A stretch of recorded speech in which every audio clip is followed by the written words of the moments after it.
Hello, guys and girls, and welcome to episode 142 of the FReality Podcast. Gather round and cozy in as we discuss the latest news from the VR industry. This week, we're going to be talking about new VR covers designed for working out in virtual reality. We'll be having a look at the new Piceo Neo 2 standalone VR headsets. Then we'll be talking about our experience when we teamed up this week to try a new VR escape room called Dr. Crumb's School for Disobedient Pets. That's really cool. You could definitely want to stick around for that. And we've also got an interview with its creators as well for the end of the show. And then finally, Zim has got some releases for you to look forward to next week.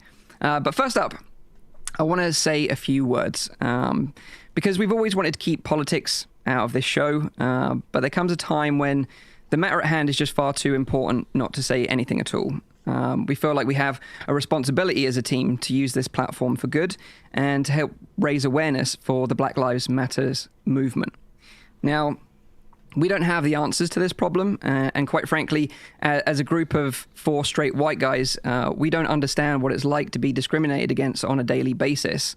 However, with that said, what we can do is listen to the Black community, educate ourselves, and offer support, and you can do the same thing. Racism doesn't have a place in our community, and together, we all share a passion for technology, and that is ultimately what unites us, regardless of where we live, our religion, our race, or our gender. So we just want to say we encourage you to challenge any discriminatory behavior, both inside and outside of the metaverse.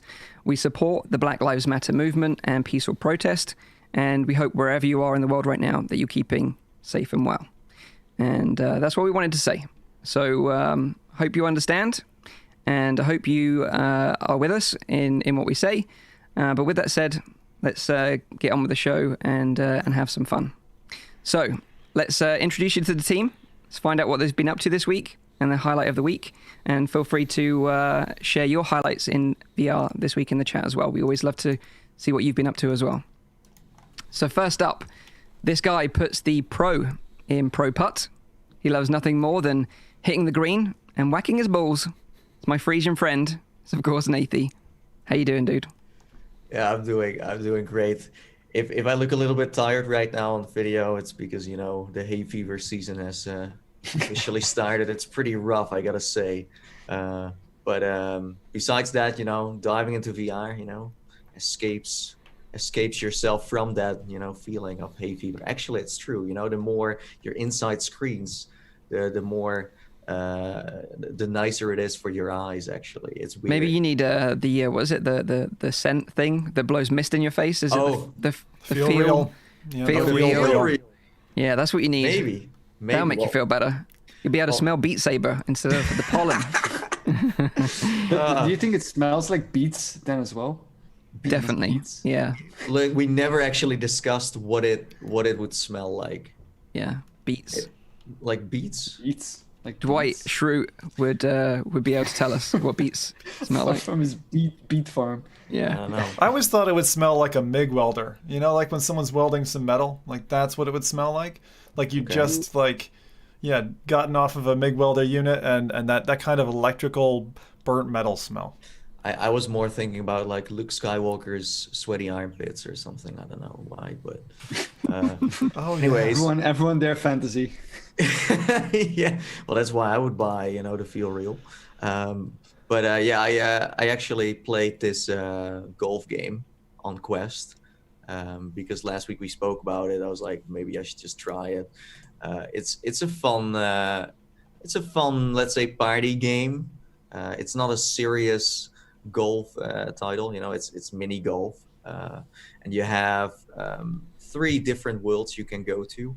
You have the desert, then you have this beach, and you have another one that I just don't remember because I don't think I've even played it. But the first 3 are for the noobs. They're like the amateur. It's the amateur golf course because you have a help system that allows you to see where you're gonna hit the ball and where it's going. It's kind of like cheating. It felt a bit simple in that sense. So when I played with someone else, I just said like, let's not use that because it's just like you follow the line and you're looking like the next Tiger Woods playing some mini golf. But then you also have the same 3 worlds, but then it's pro. So then there is nothing there. You really have to work with the wind and stuff. But again, it's super arcadey. I would love to see something more, simulation-wise, like what they have on PlayStation VR. Everybody plays golf or loves golf. That one is like, it's about wind speeds, about all kinds of stuff. But I just want the full experience, okay? I want to be driving, a golf cart with my friends, driving around, also hitting the bar for a beer or something, just, from start to finish. I just don't want only the golf part. You want the whole golf experience. Yeah, like dressing up and stuff, and I don't know. But what it made me realize is that yes, it's great to be playing party games on Quest, just like this one. It's welcome because I thought that Cloudlands wasn't that good on Quest compared to the PC version. But I was gonna say, how dare you? But then you said Quest version, and I exactly agree. Because the PC version is great. I yeah, really exactly. It's fantastic. Enjoyed it, but it made me also realize that on one side, I like the party games the Quest has, but I am also kind of ready for the next headset to have something more serious, more let's say single player, bigger games, because the party stuff is great, but in the long run you want to, you know what I mean, like Red Matter or Star Wars Vader Immortal. Yeah. Or I get it, and as well as like veterans in the VR space, we've played a lot of these games before, and I think that's probably why it feels Also, a bit longer. Because a lot of people obviously are joining in for the first time, and that's great, amazing. But for us, it's kind of like we've played a lot of these games already on the PC, and we're now just playing the Quest versions of those games. So yeah, I agree. We want more longer and more in-depth single-player experiences on Quest. I also think it will elevate the headset to a new level, where it's like, if you buy this headset, you can really play something intriguing, something that you have never experienced before, like we have seen with Half-Life Alyx, with the Walking Dead Saints and Sinners, etc. I still think that the Medal of Honor game ultimately will come to Quest. Do you think that's why it's been delayed? What? I'm because a lot of the things that we saw that they do is to optimize things for Quest, like the zoom function that we're using. It's all to limit rendering space, I think. So I do think that well, I'm not saying that the reason why they delayed it is because it's coming to Quest, but I do think that if it doesn't release together on Quest, it will come later on Quest as well. It would be a smart move, of course, to release that game on the next gen headset if that's what they're working on. For sure. Well, that would once again confirm that PC VR is not the most important thing. I honestly think they're not going to do that, because if they do, then the community is not going to be very happy on the other side, because this is one of the only titles that you play on an the community on the Quest will be very happy, and we all know the biggest community. And there's a bigger community. That's Quest, true. So the happy people will outweigh the unhappy people. But maybe they're shifting all of their games that they have been working on, but then also Lone Echo could also come to Quest. Then I think they have been then completely shifting all of their games to Quest. I don't know. It all depends on like what cycle they were when they started thinking about the Quest version. Like Medal of Honor, well, they were probably in the begin phase when they started talking about an Oculus Quest. So I do think that they immediately looked at like, is it possible for us to integrate this on a later stage? While Lone Echo 2 has been in development, I think, I mean, I don't know, of course, but I think it's been a bit longer. Then I think it's going to be hard. Maybe. Well, Medal of Honor has been like in development for a long time too. They have been constantly, 4 years, I think. Yeah. So now at this point, so yeah, so it's been a long time. But going back to Pro Putt, would you recommend this as like a multiplayer experience? Was it fun, sort of playing with another friend? Yes. I would. But the only thing that I do want to highlight, and for me that felt like a let's say a con, and that is the fact that you can only play it with one more person. Well, I would like to play with, let's say, 4. Or, having a bigger party. So it's really, you're stuck with one person, and that's it. Yeah, although I remember playing disc golf with you guys, and then it just turns to chaos. No. So you got to choose. Every what game you we want. ever played together leads to chaos. Well, we're going to talk more about that later on. But good recommendation, Nathie. So solid golf game on Quest, but Yes. you thought the PS VR version, well, everybody plays golf, was a little bit better, but it's kind of fun to play with friends, but restricted only to one. Yes. Fair enough. Okay, Your cool. best friend. Next up, his name is Zim. His name is Zim. His name is Zim. His name is not Jim. It's Zim Top 5. Oh yeah, I forgot about that. No. Jim How you top doing? 5, right? Jim, he's dead, Jim. Yeah, I don't know. That was really good last week. I'm glad I can use the cheering up, you know. Tough time being an American, really is. And I'm kind of like, I don't know. I don't feel like myself, actually, after this last week. It's so weird because I feel like last show feels like a month ago at this stage. Like the amount of stuff that's gone down. And so thank you for continually calling me Jim, because at least it makes me feel a little bit happier about things. But honestly, seeing the real face of everything, even now, like we've just had this massive oil spill in Russia is the next thing as well. And as somebody who lived in Alaska, and my father worked for the oil industry actually while I was there, I know what oil spills can do and the damage it causes, and that is a monstrous piece of news. It's I don't know. It's just like every single week we seem to have another massive thing dropping. This week seems to have been at least 3. And it's a very hard thing to live with 2020 and stare it in the face and say, like, I got you, because I fucking don't anymore. It just keeps beating me up. Yeah. But aside from that, and I'll talk on lighter subject now before I go any deeper. But yeah, I played Iron Man this week off of the back of a couple of friends. Nathie mentioned it.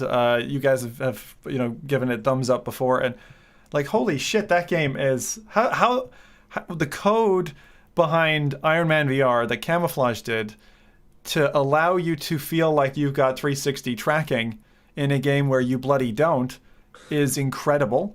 I spent 75 minutes absolutely enjoying that game, and it's just like it's so much better than many other things out there, and that's just the demo. So unless they fall on their face and it's a 75-minute demo but a 3-hour game, or the game really goes off of the deep end like we've seen with a few titles, then I think Camouflage are really going to kill it, because that game's out in less than a month, Iron Man VR, and I had an absolute blast. Like the feeling of just flying and blasting stuff, it's what I needed, to be honest, in the middle of my week. I needed to feel a little bit in control again and free and flying around like a superhero. It felt like Megaton Rainfall, where you've got all those special powers, except for in that one, you're like a psychopath superhero who's accidentally blowing buildings filled with people up. And in this one, you're pretty much in control. It's an awesome demo. And if you have a PlayStation VR and you're like, I'll wait for the game, go play the demo. You'll appreciate it, I think. Definitely. Like a cousin of mine who's recently got into VR, he's got a PSVR, and he was asking me, like, why does he feel sick when he plays Ace Combat in VR but not when he plays Iron Man in VR? And it's the locked horizon, right?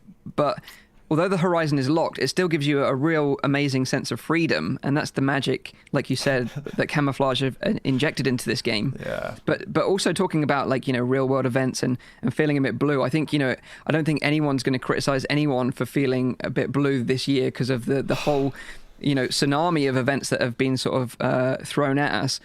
But I think the thing is with VR, and this is kind of how I initially got into VR in the first place, is that it's like the ultimate escapism.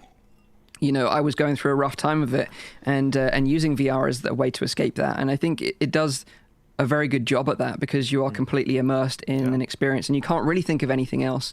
Fortunately, we have this technology around us. Yeah, I think that's also the reason why gaming has become such a popular medium in general, because it is a form of escapism, and virtual reality is just that next level of it, because you actually go into that virtual world. So that's a very good point. Yeah, and I saw Iron Man VR, awesome. Yeah, I saw a really interesting little slide this week, at work, which showed all the industries that are doing terribly right now and all the industries that are doing well.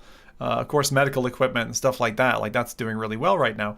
But the second one in that order was high tech, because everyone's buying high tech equipment for getting ready at home, podcasting equipment, cameras, all that kind of stuff. Who trying to kind of get into that office space, but also I just think about people who have been in the queue kind of waiting for VR, and even the people who don't even know VR exists, because there are people out there who are going through this time and they feel like they're trapped in a wood cabin somewhere, with them, their thoughts, and maybe going a little bit batty. And I just think that what VR really lets you do, for me, is it just lets you connect with people. And actually, one of the things that I've taken from gaming for at least 10 years now is having portable friendships is super powerful, because like Rowdy, right, when you lift and shift and you pick up and you're in a new place, it can all feel very alien and sometimes overwhelming.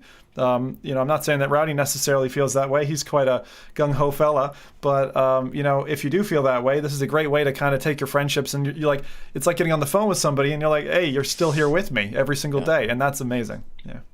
It's like it's like when last year when I went to Oculus Connect, every morning I called my mom, said it's gonna be fun, this and that, but it feels like just like home, right? Yeah, that's so nice. Being able to chat with people and sharing feelings and stuff like that. And then same with video games, right? Like multiplayer stuff where you jump into the world is it's great. No, it's very good. Yeah, and so anyone out there who hasn't already, you're all gamers probably who are watching this. There's probably very few of you who haven't been loving that for years, but it's just it's such a special thing. And actually, I've wished for so many years, especially seeing the events in the last week or so. I just kind of wished that there was a country you could sign up to that was the internet, and you could, because you're all kind of faceless in that you don't get to. The prejudices of normal human interaction fall away. I mean, I've made friends with an 8-year-old and an 80-year-old, on the same level, and it's fantastic, and that's why I will continue to keep coming back to the net for my lifetime, I think. Awesome, yeah. Glad to hear that you're enjoying Iron Man. Yeah, you should definitely check it out if you have a PSVR, and if you don't have a PSVR, kind of missing out, to be honest, a little bit. I can't believe I like it. There's so much HUD. It's you see 40% of your screen you can see through. I can't believe it. Iron Man is just awesome, though. Iron Man's such an epic Marvel character. Dude, it's so satisfying to play that game. The boosters and everything, the sounds you hear, and the comedy that mixes with it. It's like a serious reason to still buy a PlayStation VR. Yeah, if you don't have what was that? They just launched a bundle, right? There's a bundle that's going to have the Move controllers. Yeah. And playing the demo, I literally said to myself, you know what? If you don't have the Move controllers, this is actually worth getting the Move controllers for. Yeah. There you go. Yeah. Nice. Solid recommendation.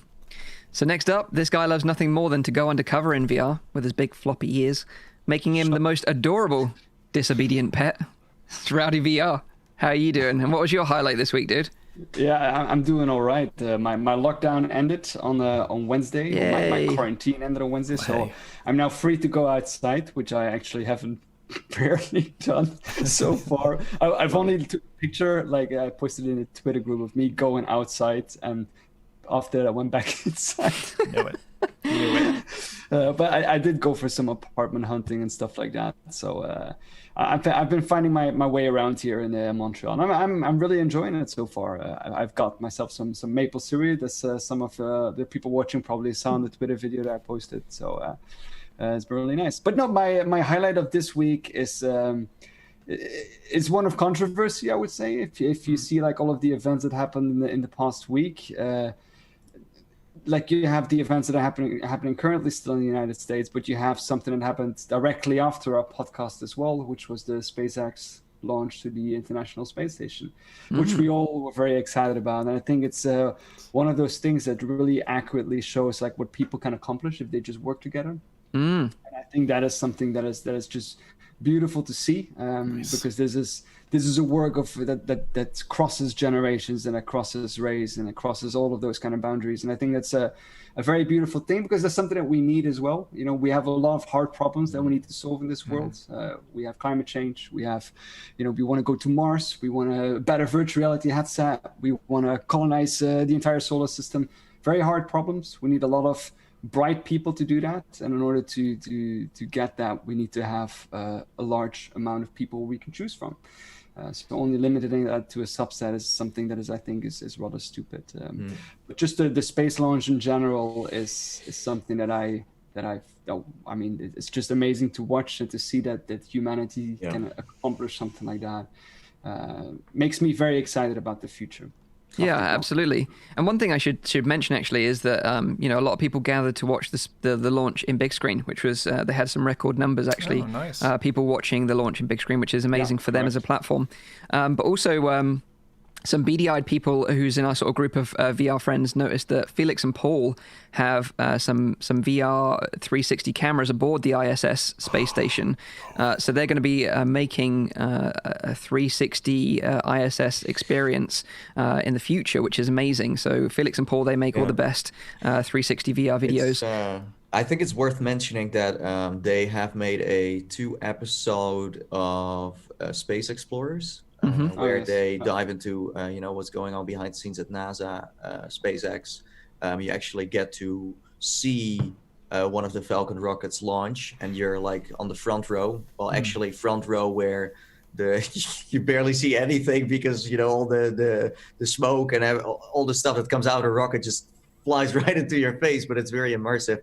I think that actually what they recorded last week is going to be a part of Space Explorers, maybe another episode of that, and that's free, by the way. So Space Explorers is free on, I think, Quest and also Rift, so you can just watch it everywhere. And also Mission ISS, if you want to check that out, is also free on Quest and Rift, and you can explore the International Space Station. I would just give a caveat that it's quite intense, and you know, the 0G is pretty rough. God. It's very intense, actually. I would say that there's a bit where you step outdoors, and that got me. Like all of a sudden, it was like, whoa. But learning how to wash your hair in space was one of the most enthralling things I've seen captured, and it's part of that, and it's really awesome. So do check that out. I do wish that for future launches and future episodes and those, like, you know, virtual reality kind of videos, that they would place one of those videos not in the cockpit per se, but with the people who actually organize the launch, you know, the people who do the countdown, you know, all the buttons, and where you get that, like, because I always find that moment like the most exhilarating is where they confirm the launch, or they confirm that you know, the lockdown has been made, or those kind of things. Like you see all those people cheering, like throwing their papers around, that kind of stuff. Like, I think that is just amazing to see, and that is like part of it why I like watching those videos as well. It would be awesome to have a virtual reality kind of video set in there where you can be one of those people, so to say, where you can see like the launch on the big screen in that space center happening, and then, you know, you have the lift off, you have everything happening around you, and you can experience that kind of thrill as well. I think that would be nice. Yeah. No, I totally agree. VertChill VR is asking in the chat, where can you experience the Felix and Paul videos? They're actually like standalone apps on the App Store. They made the Jurassic World one, didn't they, as well, I think? So go check them out, search them out. Space Explorers is the one that Nathan was talking about. It's hard to find. How do you guys navigate to that content? Because I especially now, I don't know if you guys have been toying around with the new universal menu that Oculus launched on Quest. Like the way that content is organized is different now, and it's kind of going through this evolution. I don't find that type of, I'll call it Discovery Channel material, easy to find. How do you guys find it? You got to search for it. It's very hard. It's very hidden. It's also not really getting promoted, because I mean, it's not what they make the most money on. And something that I keep being surprised by is when you dive into Oculus Video. I know it's one of those apps that from the outside just doesn't look that exciting, but the moment you're in there and you watch some stuff, then it's like, wow, because they add new stuff every week. But it's very strange to have standalone apps like the one from Felix and Paul, but then also have Oculus Video, where sometimes also those videos are getting placed. Exactly. So it's a very good point. It's a bit of a mess. But yeah, navigation-wise on the store, make an extra genre there, promote it some more. But again, if the money doesn't roll in with that, because it's free stuff, so why promote it if there is no money to be made? Well, I would just promote it, but hey. Good point. So what about the chat? What have they been up to this week? Any good suggestions from them? Yes. We have a Recycled who played Lone Echo with Knuckles. Works awesome. Nice. I have never tried that, but With Revive, I guess. Yes, with Revive. Then we have someone who played Lo-Fi. There's an alpha this week. I think there was something going on with that before.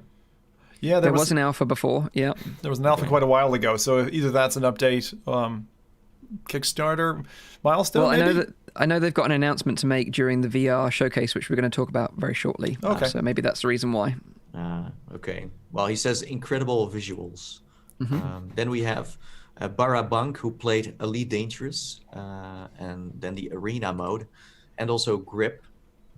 Then we have Otterly Fox, who dove into Hellblade. Also a great third-person VR experience. Then we have Apple, who played Job Simulator, Super Hot, and Accounting Plus. And last but not least, we have Gaming Science Teacher, who tried Supernatural this morning. And she says that she was not impressed. She uninstalled it, I don't know after how long, canceling free trial membership. Yeah. I do know for a fact that I think they dropped the price. They did. Was it like for a month or for a year? I think it was for a year that they dropped the price on. That's right. If you bought it as a year, then you got a discount. And I can't remember what it was now, but that was their deal. And I'm not even sure if that deal is still going now. No, but what annoys me a little bit is that I see people sometimes live streaming it, but I just don't have access to it. I'm like, why is this even a thing in 2020 where I in the little Holland land cannot enjoy the same thing someone else can play in the US or the other way around? We know why, but still, it's just so stupid. It sucks. I got a question for Chad on the basis of what you mentioned there, Nathan. Someone mentioned that they played Elite Dangerous, the Arena, every time for the last couple of years. Whenever I've gone back to Elite Dangerous to dip in, Arena, which is kind of like the Valkyrie part. It's the deathmatch component, and CTF actually as well. It's quite good back in the day. It's always been dead. Servers wouldn't even match me. Well, that's with somebody. why I was. So I'm wondering, was that successful or is it still dead? I'd be really curious to know because of the news. Maybe people are now driven back. Yeah. It could also be that this person invited their friends over, so you create your own little party. I even know that there are like Discords who sometimes create these parties together, so they can play inactive titles and kind of revive them the moment they play. Nice. Nice. Some good suggestions. So my highlight of the week this week was Half-Life Alyx, but it was a mod of the game, and it was called Belo Mora Skya Station. Bit of a mouthful there. Created by modder called Dids, and it's available for free on the Steam Workshop. This mod, unlike some of the others, is kind of like inspired by kind of survival horror games, a bit like Resident Evil. Would probably take you around 20 minutes to finish. You make your way through an abandoned City 17 subway station infested with zombies and head crabs. But the interesting thing is about this mod is that it takes the gravity gloves away from you. So you lose that power, and it's surprising how powerful having those is, and how stripped back you feel when you don't have access to them, because you physically got to bend over and pick up ammo on the floor. You've got to really search around to pick up ammo that is on shelves, and ammo is really scarce in this mod, and there's a lot of enemies as well, so you've got to be really careful about your shots, line them up correctly, and also make sure you're thoroughly searching for ammo, otherwise you're going to get stuck later on. So it's a version of Half-Life Alyx that is bad for your back. Get it? Exactly. Yes, bad for your back, and also potentially bad for your mind, because it's very, very intense. Very intense. How does that... Probably the most scariest and intense Half-Life Alyx experience I've tried so far. How does that go with the pickup? Because one of the things we were saying the other day was the fact that you got the gravity gloves, you're able not to bend down. Does it work well?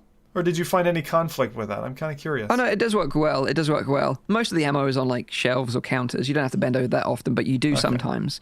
If you drop it, for example. But what makes this map even worse than the ammo situation and the zombie situation, the headcrab situation, is the fact that it's pitch black. You can't see anything, and all you have is a flare to light your way. So your hand has got a flare in it, then you've got your gun. So then when it comes to reloading, it becomes a bit tricky. You need to like throw the flare in a tactical place where you can still see the enemies around you, because when a headcrab starts jumping around in the dark, that is terrifying. And sort of frantically reload your gun and get back into the fray. But it's really well done. It's got some set pieces. It's got some super creepy music, and overall the atmosphere that they've added to this experience is really great. So if you're up for a bit of being scared in VR, scared in VR. How much playtime in you're this? A bit brave. About 20 minutes. Okay, that's not too bad. Not long. Yeah, I was going to say that's... We got a question from Revivalizer. Is the developer a chiropractor? Quite possibly. But I would say it's definitely up there with Crash Course and Mindbreak. That are also great mods, free to check out, by the way, on the Steam Workshop. But actually, funny enough, although I recommend this and you should go and check it out, I also heard about something potentially even scarier, and that is that someone has remade PT in Alyx. Oh, yeah, that's what people were saying in the chat. Yeah. I was confused, Yeah. Well, so PT is like it stands for like playable tech demo or something like that. Playable teaser, I think. Playable teaser. You're right. Yeah. I've played it. Yeah, and it was horrific. I played the remake on PC a while ago, a fan-made remake. But this has been fully remade in Half-Life Alyx, and again, you can check that out for free on the workshop. I did the VR enough. version because someone modded that, right? Yeah, that's right. Yeah, they did. Yeah. I did a part of that up until I think the game broke or something for me. So, but that was not a fun experience. No. So what I'm wondering is so because it's so dark, and you played it with the Valve Index, I guess. Yeah, I did. So with the speakers, then like what is that like? Oh, with the Valve Index with the because headphones? You would be able to kind of hear where you can hear everything. Are going. Oh, yeah.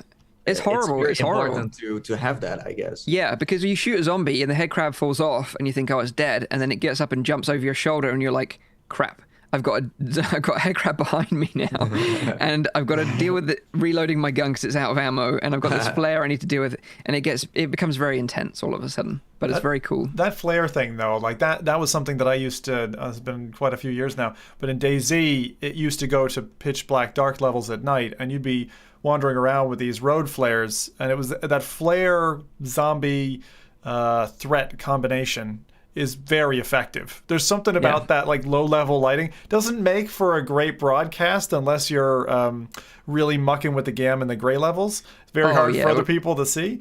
It would look terrible on video. But as an experience for you as a human being to go through, it's must have felt nice and toasty in there. If you're feeling brave, go check it out for sure. But that's what I played this week. I highly recommend it. Yeah, so very escapism, like.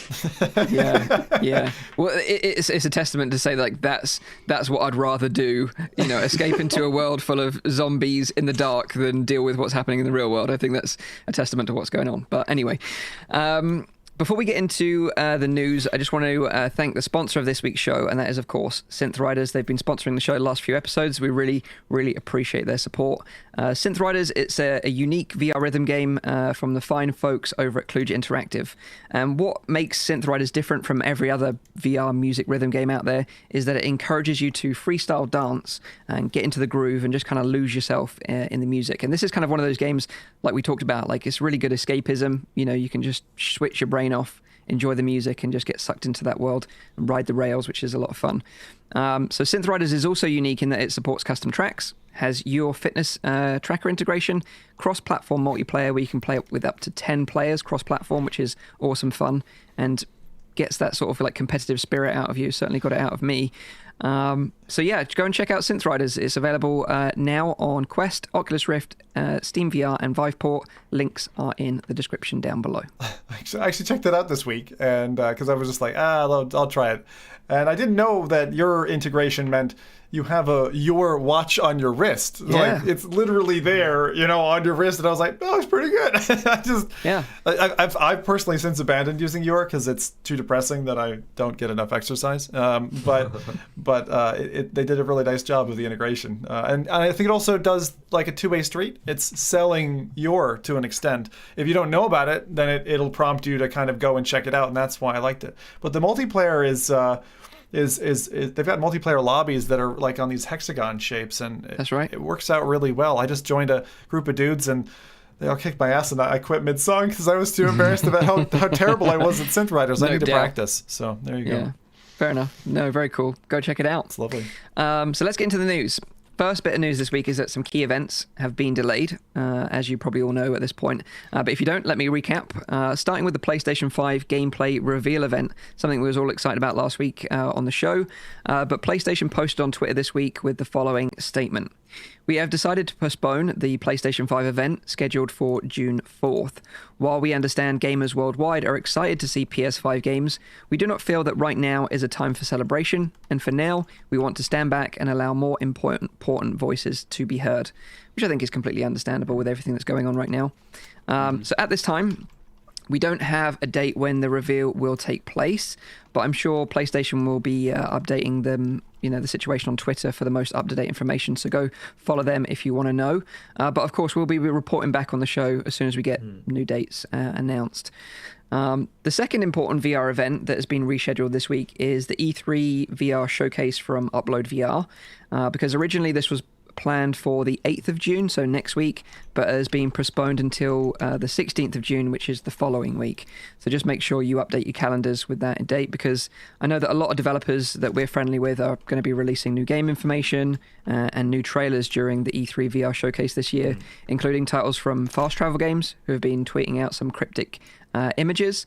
Resolution Games with Blast On, which is like a competitive multiplayer game that looks like a lot of fun, and Lo-Fi, like someone in the chat mentioned earlier on, and much, much more. So we'll remind you of that coming up on next week's show as well, because it'll be the week after that. So that's some just updates. There's a new trailer coming for Cosmophobia, I hear, from the dev behind Dreadhalls as well. So I'm looking. That's the thing that I'm looking forward to perhaps the most. The new teaser for what we can expect in months to come. Yeah, that's going to be a good one for you, and maybe that is the time that we try that format where you play the game, we all watch you, but we stream it on the FReality channel. That's something we've been talking about for a while. I want to see Zim cry. Right, next. Zim Cry 5. Zim Cry 5. No, give me a new nickname. I've got enough. So that is some events. But next up, some news from VR Cover. Because they launched a new range of covers designed specifically for people that work out in virtual reality, something we've just been talking about. So since the pandemic hit, more and more people are choosing to work out at home, and more people are choosing to do that workout in virtual reality. People are using apps like Box VR, Beat Saber, Pistol Whip, Thriller the Fight, tracking calories with Your, like you mentioned, Zim, and also Supernatural, which we also mentioned at the beginning of the show. But the problem is that you don't want to get your headset all wet and sweaty, especially with the Quest, because it's kind of got this material wrapped around it, which is just like a lovely sponge, which soaks up all your sweat, and it just sits there and is almost impossible to clean off. So it's not an ideal headset for working out in. But VR Cover have obviously seen this and thought, we can maybe fix that. So they've released these covers. I've got them actually here, so I can show you. So this is their new cover. It's like it's made from medical grade silicon, actually, and it's designed to fit over the original covers. So I was a bit disappointed that they don't fit over the VR Cover PU leather replacement interface kit, which I actually really love. You need to use the original cover that comes with the Quest for this to fit properly. If you can still find it. If you can still find it, you haven't binned it at this point. Yeah, exactly. So then this will just be your like spare interface then, I guess, and you just swap between them. So I'll show you my other one. So this is the VR Cover PU leather one, which is a full replacement frame and replaceable Velcro pad, and then obviously you've got this like silicon pad which goes over the original cover. Yeah. And I tried it out. Fully made of silicon? Only of silicon. Yeah, the material is just silicon, and it just like slides off, so I can take it off. Sorry. Silicone, surely. Silicone, silicone, same thing, right? Silicon Valley, different things, trust me. So it easily slides on and off. It's available for both Quest and Rift S. I've got the Rift S one here as well, but I've also put a VR cover on my Rift S, so it doesn't fit. So you need to use the original interface for it to fit properly. But I tried it out this week with some fitness apps, and it does work in that you can easily sort of repel sweat and wipe it clean after use, which is nice. Although one thing I wasn't that much of a fan of is the nose bit here. It's like a flappy nose piece. So if you look on the original, the interface kit, which I really love, it doesn't have a nose piece there, but this silicone one does. So that's a bit strange, getting used to that sort of like tickling against your nose. So you're saying that if you have a nose, then this might be a problem. If you have no nose, might be a problem if you have a nose. Then it will be easier to use. Exactly. And what happens to the sweat? And it's just like, sits on there. your face, or sits there, yeah. So it means that it could sliding down if it's like. Well, that's what I was wondering too. It's like, is there enough grip to keep this on that beautiful forehead of yours? It did actually, yeah, it did. But so your sweat just kind of like is there, and then you wipe it away with a towel in between sessions, then go for it again.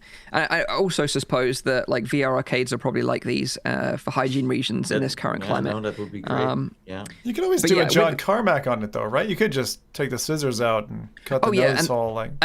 Totally, like that is 100% what I'm going to do with this. I'm going to cut those out because they're annoying. But other than that, I think it's a really nice product. For both the Quest and Rift S ones, they're $14 each, plus shipping, which I thought was a pretty good price. So although I wouldn't recommend them to everyone, I would say that I would recommend this to everyone, which is the PU leather and the interface. I really like that, personally. I want to take a poll here, because between the four of us, I'm sure we've all tried the different types. Like the PU leather stuff, I can't stand that at all. Like I think it's sticky in the way it adheres to your face.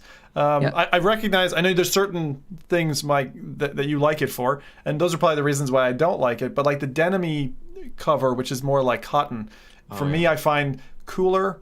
It deals with sweat better. The one thing it doesn't do well, that the silicone cover obviously fixes, is it does allow the permeation of sweat. So what happens is it'll leach through the exterior that you put on. If you sweat enough into it, it'll eventually get to the headset. I haven't managed to kill it yet, but I do have like sweat salt marks getting just to my Quest, and so I am one of those people who sweats it out. It's interesting that you like the material ones, because I hate them. So I think it is just a case of personal preference. It is. Well, that's why I'm wondering, like, are we another Apple Android crossroads here? What do you guys like? What do you guys like? Yeah.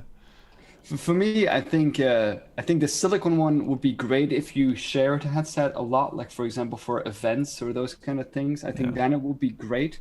The leather one is the one that I use myself, but like Zim, I'm not entirely convinced on the concept of it, because indeed I do find it can get a little bit like sticky, and it can get annoying to your face as well. But what my ultimate good solution would indeed be like some kind of like a foam that I can just remove and throw in the wash. I think that is the best kind of solution for me and myself. Okay, what about you, Nathie? You a leather man or a cotton man or a silicone man? So I have used one for a very long time because when I had my DK1 VR cover was starting out making those, still have them too. It's kind of funny. They put my name on it on the side so you could see that. It's very nice. And then also with the DK2, I also used the cotton ones. And then, with the CV1, they started to, experiment with the leather stuff. I honestly like the leather a lot on my Quest. I also used the leather cover on the Valve Index because they make it for different headsets. Yeah, same but here. I wasn't a big fan of the leather one on my Valve Index. But I think it also depends on the shape of the headset itself. It depends maybe on how heavy this headset is, because the one for the the Quest is pretty thick cover. So I went back with the Valve Index, I now use the standard one again because it's from great quality. And with the Quest, I totally modified that. Was same with my CV1. But with the Rift S, I did try to put it on, but again, I feel like PC VR headsets are a different story than a mobile one. It's interesting because like the headset shape, I didn't even think about it. I actually do like the 9mm, like it's like a pillow leather Big, Vive cover, like the original Vive. I've still got the OG Vive, which is a heavy beast. And actually that against, like when you're locking down essentially to your face to kind of counterbalance, then it works pretty well. I think it's the combination between the cover, the headset shape, but then also the strap that you have on the back. All of it together, translates into something. So yeah, that's why. Just need like a vacuum seal. Like. But can you, with VR cover, can you order it and then also send it back? No. So you buy it and then you're stuck with it. So it's not like you can test it out. Although they're relatively cheap, like the cotton covers are relatively cheap. I'm not sure how much they are off the top of my head, but so I would say like the silicone is more designed for people that are working out in VR specifically, whereas the other options are for the more casual users. But so if you're a power user of working out in VR, then maybe it's worth going and checking these out as a product. But they're not much more expensive. It's $14 for the silicone, because I checked this out yesterday, and $18 I think for the others. But actually, if you're looking to do it, I'd recommend, because it's just easier to take the whole plate off, like the plastic layer, the base, and then the cover. I would go for the $29 kit, which is the full replacement for, let's say, Rift S or whatever. That's just way easier, and you're going to wait some time. I think those things are available, at least in the US and the UK, from Amazon as well. So you can get them pretty quick. But initially, they were shipping these things from Malaysia, and they would take quite some time to get to people. So they do, yeah. I would say, don't go cheap and then be like waiting for 4 weeks going like, hey, where's my headset? Just make sure you're picking the right one for your tendencies. Something that is interesting about this stuff is that it not only levels up your comfort, but it also increases the field of view slightly. If you get it close enough, yeah, for sure. But one thing to note is that some people did get stung with import duty tax, so just bear that in mind when you buy these things, because you're right, they do get shipped from Malaysia. So you are also responsible for paying that, or can you actually get back to them and say like, hey? No, you have to pay that. And it hasn't happened every time, but when I've recommended VR covers in the past, some people have come back to me and just said, just FYI, I did get stung for some taxes. Yeah. So just bear that in mind. So yeah, that is VR cover. Now making silicone covers for Quest and Rift S, predominantly designed for people that work out in VR. Some options there for you. Yeah. Interesting to see that we're conflicted though with what we prefer. But I suppose it is. I suppose in future, the ultimate thing is that you have a headset that's modular, where you have choices, right? Yeah, I mean, or just a better solution. The thing for me was, like you mentioned, I wanted to ask you a question, because you said it was kind of easy to take on, take off. Is that a negative? Is that a positive? Oh, I think it's a positive. Like I was able to put it on very quickly. As in, it doesn't slip off when it's on. It doesn't move around when it's in place. Because originally, and I've seen a couple of people in chat mention, like the original covers that Nathan's mentioning, having used in the DK2 era, some of those were not well fitted. And I would say that the VR cover's done a much better job in the VR 1.0 era. That was because the original covers or the faceplates were kind of like stuck to the headset. Exactly. And that's where that comes from. Nowadays, you can just take it off and then put something around it. Yeah, I would love to see everyone, like every headset manufacturer, throw some more money at, covers in general, because most of the headsets you buy, quality-wise, it's just not so good. I think the Valve Index was the first one where I was like, wow, this company spent some more money on it, So I don't know if you can see this on camera, but there's a little lip there that kind of cups the edge of the foam, and that kind of keeps it in place. But yeah, the original foam, the material covers, they would slip on and off, and that's why I was never a big fan of them, and that's why I went for the leather instead. No, because the modern ones have a something that has Sorry, what you saying? No, I was just saying the modern ones, the way they get it is they have this kind of rubber band that goes around an intentional plastic divot that's there on the Rift S. I don't know how Index works, lads, but because I don't have one, but maybe there's something similar on the physical headset. So whether Oculus intended it, so for their own products, because they haven't made covers as far as I'm aware, they just have replacements of the foam and stuff.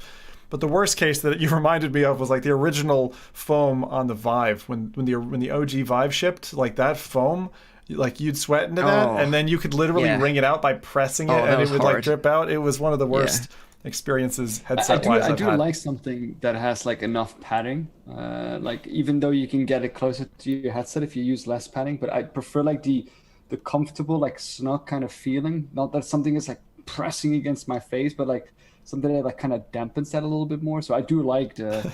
It's so interesting. Like I'm the exact opposite, but I think this highlights a point that you really need to try these things yourself, because everyone's. It's like shoes. It's like a combination of so many things, because It is. Also like the one that you just showed, I think it's so thick that for me it would kind of block a part of my view. It's the shape of the head, it's the strap that you use, it's the headset you use, as I said, the weight. It's all these things combined. It's very hard to shop stuff like this, I would say, especially for the first time. Yeah, comfort is a very personal thing. So at least you've got options now. You can try a bunch of different things and settle on the one you like, and then go with that in the future. But I do like modular. I think there are a few headsets that now ship with different faceplates. I don't remember what the headsets are, but some of them give you like two faceplates, a smaller one and a bigger one. The Reverb did. It's shipped with a foam and then a professional one, they called it, which was more of a leatherette material like the VR cover ones. Didn't the original Vive ship with two different foam sets? I believe it did. I think it was like a big one and then a smaller rounding. Yeah, and then they were trying to play with that in terms of the fat. Basically, the thicker the padding, the further you are away from the lenses, and the more restricted the FOV. Generally, that's how it plays. Like when but like Rowdy, I like having my face in a pillow, and generally, that sounded really weird. I like having my face in like like comforted and not like the rock hard thing. It's one of the things that turned me off the Index, because when you really ratchet that thing in, it feels quite. It hugs your eyeballs. It feels like your face into like a hard plastic mount. It's but you get the field of view. So if you prefer field of view over comfort, then fair enough. I think the Valve Index is the most comfortable headset out there. I can wear that thing for hours. And I use VR covers on that as well, by the way. But anyway, go and check them out if you want to. Loads of different options. We can't agree on which one's the best, so you've got to try it out yourself is the answer. Now chat's like leather or pillow and all this stuff. Oh my God. Sorry we couldn't give you an answer. But there we go. So that is VR cover. Now let's talk about Elite Dangerous. This is the next bit of news. Now, although I'm not a massive fan of the space sim genre, I know that Elite Dangerous is an extremely popular title amongst the VR sim enthusiasts, with many friends of the show spending hours and hours exploring space, and even some watching Netflix and YouTube videos whilst they do so. So that's how long they're spending in these experiences. Any of you guys Elite fans? Or anyone in the chat Elite fans? Speak up now. I played it like a bit, but it's like it's one of those games you need to spend a lot of time in for them to become fun, I think. And I'm just not the kind of person to have the patience for that. Yeah. So I did play it for like a good couple of hours, but I always wish there was like more like substantial stuff to do, and I probably like kicking a few shins here, but I always I like stuff with a little bit more meat to it, and this is a lot of like make your own kind of story, which is great as well. Yeah. The trouble is it's like a space trucker, very similar to like a Euro Truck Simulator in space, and the trouble is it doesn't have the visual variety of like, again, Euro Truck Sim or American Truck Sim, at least at the outset. And initially, like, although it was my portal to getting recognized, like me and Elite and Reddit are what got me known. So I have a lot to thank. So you're not allowed to hate on it. I'm not allowed to hate on it, but I'm like Rowdy. It's like a puddle, or has been a very shallow puddle with 4 billion stars or whatever. But they keep adding things to it, and so it's good to see yet another major content release. What I do like about this is just the entire physics concept of it, like the how real it feels when you're doing that. I do appreciate that. No Man's Sky is better though, right? Black hole. Ooh. No Man's Sky is just the better product here. That's the only thing. Wow. Let's see what the people in the chat say, because Alyx says he's playing Elite Dangerous right now whilst watching the show. So that's pretty awesome. Well, it's nice that the deathmatch part is there now. So if you're more casual, then you could invite your friends and play Elite that way. So I think since that came out, there is way more reason to play it. But if you go for the exploration part, that's a total difference. Elite Dangerous arena, exactly. So this is a good segue, because this is why we're talking about Elite Dangerous in the first place, because This week, Frontier, the developers of the game, announced a new paid expansion to Elite Dangerous called Elite Dangerous Odyssey. And they released a new trailer showing commanders finally being able to stretch their space legs by exploring alien planets on foot, which is a first for the series. So now you can actually disembark your spaceship and explore planets on foot, potentially with friends. So this is kind of interesting. You could already like drive on planets, right? And like move like this. You could drive. I had a few questions about that actually. I don't know if you're gonna if you had something more now to say, Mike, in the intro of it, or if I could already ask it now. Go on, ask a question. Get far away. Yeah. Okay. So you played that probably the driving part as well, right? Yeah, I've played it. Yeah, with the landers. When you enter the atmosphere of the planet, is that a cutscene in virtual reality, or do you actually physically land it as well? And there's no loading screen. There's no stoppage. So this is where, again, No Man's Sky irks out a little bit better, but Elite got there first. There is not a loading screen or a cutscene, but it's like active loading. So you go through a kind of a chunky down to surface experience. You start in space, you then kind of come out of, I think it's called hyperspeed, and then you slow down at the surface. You have to orient yourself a certain way.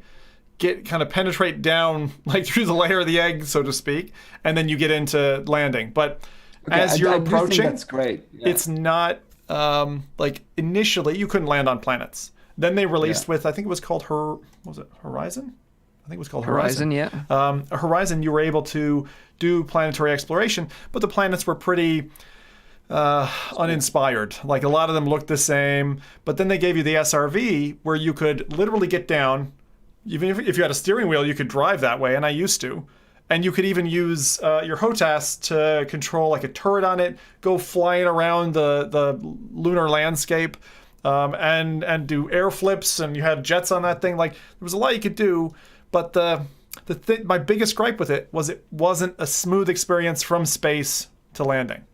Yeah, and I do think that is the part that interests me the most, because this is more like like a little bit more physics related.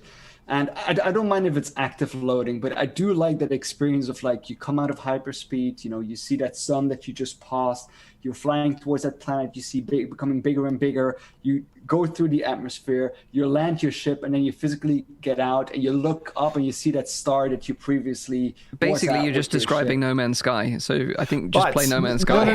No, hang on. Yeah, I think Rowdy's on a point here, and this is the main differentiating point, because No Man's Sky is totally unrealistic in how quickly the giant mass that you're approaching, you go from here to here in like 30 seconds. In Elite, like you have the speed of your hyperspeed engine, hyperdrive, I think. Sorry, Elite fans, I know I'm mucking it. And as you approach, unless you crank it back and slow down, you blast past that planet. And then getting towards the surface often takes you like 5 to 8 minutes just to get landed, because even though you're going fast, like the scale is really well represented. It's more simulation. Like yes, it's more simulation. The arcade side of. But can I then ask something as well, Mike? Can I then, now with this update, can I just fly to Ender and meet your family?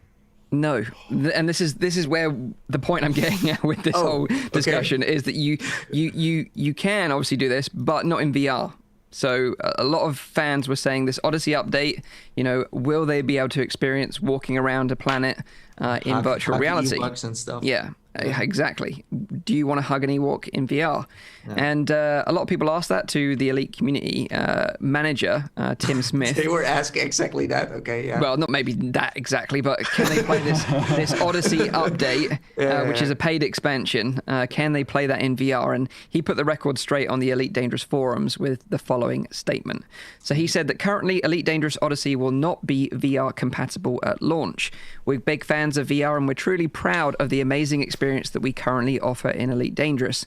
However, the new gameplay, mechanics, and features that will be introduced with Elite Dangerous Odyssey means that we had to re-examine if we could deliver that same experience without compromise, which, for launch, means that Odyssey will not be VR compatible. So, sad news.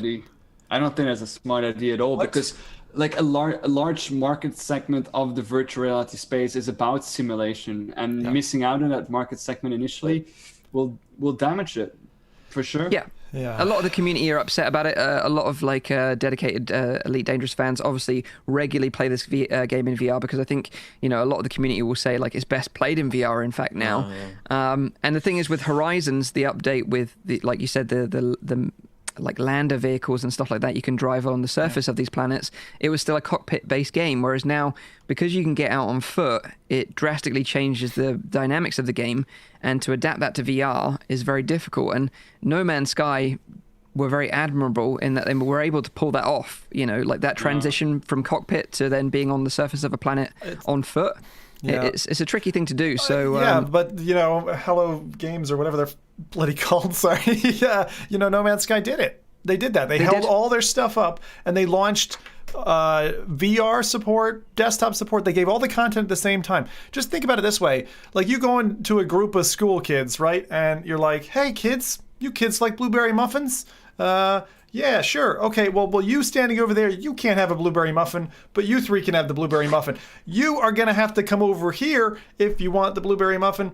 This is a confusing analogy, but basically I'm saying that you can't be alienating part of your community. Alienating, yeah, I get it. Yeah, you can't be alienating part of your community with blueberry muffins. That's what I'm saying. Right. Well, they're not ruling it out completely. They just said wait. Not... So what? Yes, that's correct. Can I summarize this? So Hello Games says VR is alive, and Frontier says VR is dead. No, that's not what they're saying. Do not listen to what Nathan's saying. That's not what they're saying. Please quote Nathan on the box. Yeah, please quote him on the box. Yeah. Sorry about that. So Frontier, they aren't ruling it out completely. It just means that they won't be ready for launch, and it's still a while away off yet. Elite Dangerous Odyssey is coming early 2021 on PC, PS4, and Xbox One. Only the PC version of Elite Dangerous has VR support anyway right now. But yeah, so it just seems like the Odyssey update won't have VR support at launch, but Horizons and the base game will still continue to support VR if that's your bag. So you can still enjoy it, of course. No Ewoks yet, though. No Ewoks, no hugging Ewoks in VR just yet, unfortunately. They probably release the virtual reality version later on, right? That's what I heard. I hope so. I see. This is the thing. I thought you were going to come and say that was the case, Mike, because that's what I heard through my Elite fans this week. Is that it was confirmed that although it's not there for launch, it's on the pipeline and planned for later. In my research, I didn't see that they've confirmed it anywhere. I don't think they're making any promises, but that's what I read anyway. I'd be surprised. The thing is, Elite is really old. For those who don't know, I think the first game came out in 84, 1984. 1984, not 84 years ago. Okay. But it's an old game. It's a very old game. It started on these I don't even know, was it Amiga or something platform? And if you look at the original screens and you compare it to what it is now, and the fact that you can have it in 4K fidelity and venture throughout the universe, it's still an amazing game. The base game is actually pretty cheap. So if you've ever wondered, hey, I wonder if Elite's any good, like Rowdy said, it's kind of like EVE Online. For those who don't know what EVE Online is, that is an absolute life sucker. It will take your life away if you allow it to. So it's a bit one of those like World of Warcraft games, but in space. And there are whole corporations. There's people putting, years and years of their lives. There's corporate espionage happening at that platform. And I'd say that's still on the frontier or on the horizon for Elite. Do you think that, space simulators like these ones we had, do you think there will be new ones coming for VR? Because I feel like kind of that genre has been kind of from 2016, maybe even before that, and they added some VR support to it. Yeah. But we haven't really, after I think Eve Valkyrie, really made for VR. We haven't really seen anything else coming up anymore. Well, From Other Suns was that, right? That's 2 years, 3 years ago now. No Man's Sky. There's also, aside from No Man's Sky, what's the other? But I mean, like from the ground up. That's Robert's. Yeah, what's the title being built by Roberts, whatever, that was kickstarted for like 100 million or whatever? Yeah, the Star Citizen. Star Citizen. Star Citizen is still planning to have VR support. I played it in VR actually. It was not pretty. Isn't it become a meme yet about the things that they have planned so far? Just talking about Star Citizen, I'm pretty sure they dropped VR support. I read. Do you think so? Doing the research for this, yeah. Okay. Also, some people in the chat are saying that Elite Dangerous started on the BBC Micro There's a lot of Micro. Elite Dangerous fans in the chat, apparently. The BBC so they know their stuff. Micro. But it's the Wait, that sounds like BBC made a console or something. Also, a lot of people are talking about muffins, so it's very confusing. I'm sorry. Yeah. X-Wing in VR. That's the one Someone- that I saw from Flipple side. Now, that is something that I would sign up for. Well, you can do that on the PSVR with Battlefront. If you buy that game, you get an X-Wing mission, which is very, very cool. Yeah. Very, very cool. Which Battlefront? Because they're giving away The first one. Battlefront. Shit. First one. Damn it! Because it's Is a that the free one on with the blueberry PlayStation. muffins? Well, the chat is going all over the place. Someone else says that the Quest is the poutine of VR, and if we look at it that way, Right. then yes. On I that like it. that note, we're getting far too distracted. So let's summarize. Elite Dangerous Odyssey. Summarize. A lot of people are excited by the update, but sadly, it won't get any VR support on launch, which is coming early 2021. Hopefully, it'll get support in the future, where we'll be able to explore planets together with our little space legs. Yeah. There we go. The next bit of news, although we might have to wait for Elite Dangerous getting VR support, this next game will be getting VR support on release, Hey, and that is I hope it's Project Cars 3. Okay. The team at UK-based Slightly Mad Studios announced the new game this week, which will be coming to PS4, PC, and Xbox One this summer. And the game has got a pretty impressive list of features. So it's got over 200 branded race cars and road cars to drive, over 140 global tracks to race on. Each car will be fully customizable, fully scale assist for drivers of all skill levels, so newcomers can come in and check it out, and it will sort of appeal to veterans alike. They like to turn all the assists off. It's got 24-hour cycles featuring dynamic all seasons and all-weather racing. A new career mode, which I think is a new thing for Project Cars. I don't think it had career mode previously.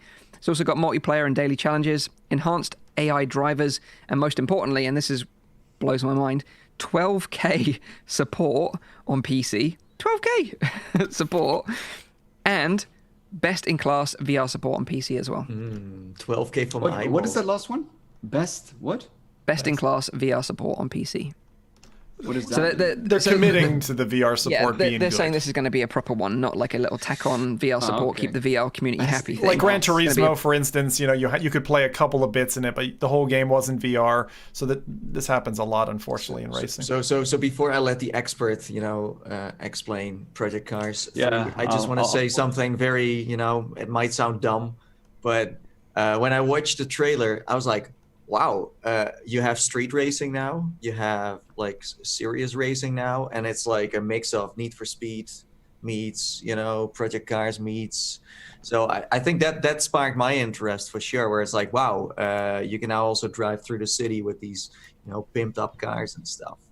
Yeah, because I think, this is the first Project Cars since they were bought by Codemasters. Slightly Mad Studios were bought by Codemasters.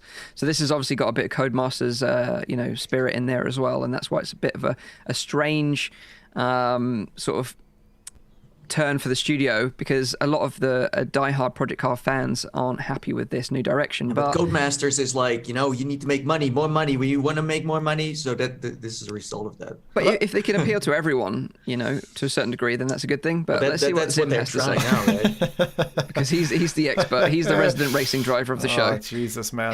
His opinion counts. I didn't know that Codemasters had acquired Slightly Mad. Oh dear God! And this is our expert. Oh gosh. Yeah, We're doomed. No, but that's really positive news. Right. I mean, I'm flying in here to drop my bird droppings all over this thing because I'm not a fan of Project Cars at all. So that's good news. I'm glad that Slightly Mad and Codemasters pairing up. That can only mean positive things in my eyes. They did Dirt, right, and Dirt 2. Both are solid VR games. My problem with Project Cars has generally been too arcadey, doesn't feel great. I'm a sim racer, I tend to like it. There are some people who really get on well with Project Cars 2, for instance. The thing I had a problem with is just feel for me with both of the games. So on a kind of a rainbow spectrum, you've got, Project Cars is one of the more arcadey offerings that you've got, the original one. Project Cars 2 brings it closer to sim. And then when you actually get to let's say Assetto maybe next, and then like iRacing. So you've kind of got this kind of whole spectrum. So depending on where you are in that and what you want to be doing, I've forgotten Dirt, I've forgotten Assetto Corsa Competizione in that as well, which also fall on that spectrum in the middle.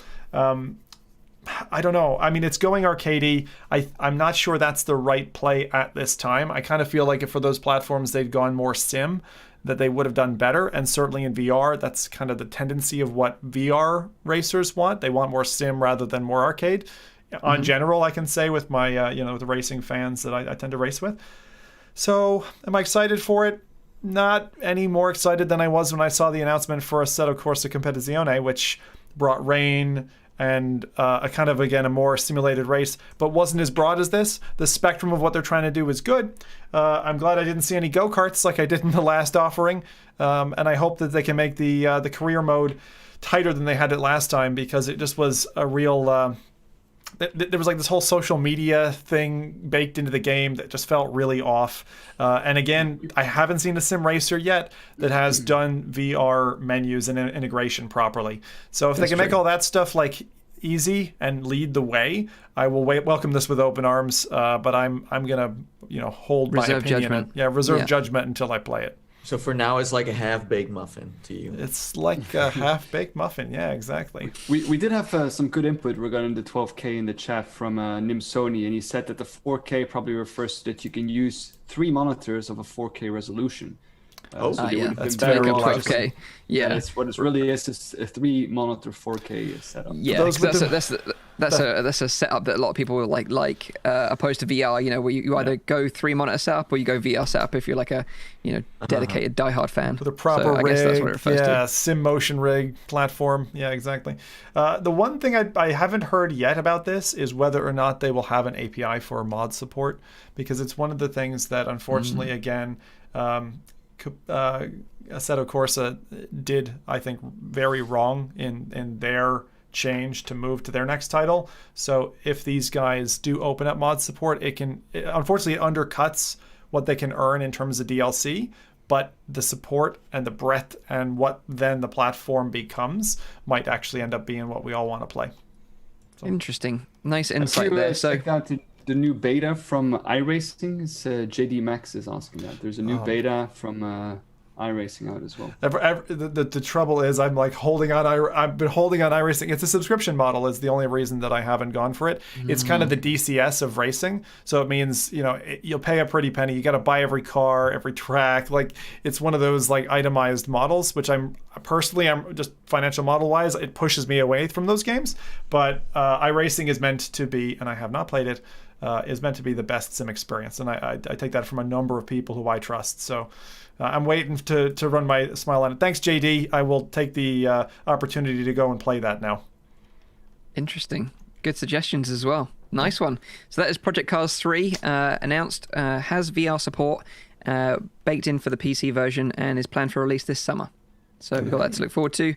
And Zim will give you the lowdown on it, I'm sure, when it finally drops, being the expert. So, final bit of news this week is about 2 new standalone VR headsets from Pico called the Neo 2 and the Neo 2i. Now, both these headsets are solely designed for business and enterprise applications, so just bear that in mind. A lot of people have been saying this is Quest competitor. Well, it is in some way, it is in some other ways. So let me sort of go through the kind of specs, because for standalone VR headsets, these have got some really, really juicy specs. And they're kind of like an interesting insight into what we might be able to expect from the next generation standalone headsets from Oculus, maybe. So let's start with the specs. So the Pico Neo 2, both the i and the Neo 2 have the Qualcomm Snapdragon 845 processor, which is a step up from the Quest's 835. That was the processor that everyone really wanted for the Quest, but it was kind of just didn't happen that way, and probably would have pushed the price up of the headset a little bit. So they went for the 835 instead. The Neo has 6 gigabytes of RAM. Quest has 4. The Neo has a single 4K display, which is at 3840 by 2160 resolution panel, and that runs at 75 hertz, offering a 101 degree field of view. So ever so slightly smaller than what Quest is offering, but the Quest resolution is 1440 by 1600. So it's a bump up in resolution in terms of visual quality there. It weighs a lot less than Quest at 350 grams compared to Quest's 570 grams. And this is where things get more interesting, is that it's more balanced in weight by adding the battery to the back of the head strap. So where the adjustment dial is, there's a bit of a bump there, and that's actually where the battery is located, which is a really interesting design. And as that's one of the main criticisms I think of Quest is that it's very front heavy because everything is just all loaded in the front of the headset. Whereas what Pico are doing with this is trying to even that out a little bit, which is nice. It also features 128 gigabytes of internal storage with the ability of being expanded with an SD card slot. So again, that's something that a lot of people, particularly with the Quest and the Go, have asked for, but it's kind of been locked off. And this is where like Oculus go with the Apple approach, kind of like a walled garden. You kind of like can't do that kind of stuff. They don't want stuff loaded on their headset that they don't allow. But we've seen that with SideQuest anyway. So it also has integrated speakers similar to Quest and a 3.5mm audio jack if you want to use your own headphones. It has inside-out tracking, 6 degrees of freedom, which is great. 2 6 degrees of freedom controllers featuring thumbsticks, triggers, grip buttons, not analog, just a clicky button, unfortunately. But they do have ABXY buttons, and they use electromagnetic tracking. So they don't use the inside-out tracking cameras to track the controllers. They have their own system. And apparently they claim to work even when occluded by your body. So when you put a controller behind your back, apparently using this electromagnetic tracking system combined with an IMU, it can track behind your back even. So that's kind of interesting. Okay. The headset uses the Pico platform and can be connected wirelessly to SteamVR to play SteamVR content. So that's kind of interesting. You can just connect it to Steam straight away. That's kind of nice. Price-wise, it's $699 for the Neo 2, $899 for the Neo 2i. Now, you're probably thinking that's a lot of money when you compare it to Quest being like $399. Yeah. But you got to remember that the business version of the Quest is actually a lot more expensive. The business version of the Quest is $999. So who are they targeting? Are they like targeting arcades, or what is like the no? Why is this a business model? So this is for business, for like car developers, and like. But I don't really get that from the trailer that they're showing, because they're showing more like a commercial kind of trailer. One that I see. Well, this is the kind of mixed marketing that we've expected from HTC over the years, when they've talked about an enterprise aimed at headset, but then show gaming in the trailer, and the same deal with this as well. And the problem is, a lot of times they justify the price by saying it's an enterprise and business focused headset. Yeah. And whether they with the Quest, like you see it, like the business version of the Quest is $600 more expensive than the consumer version.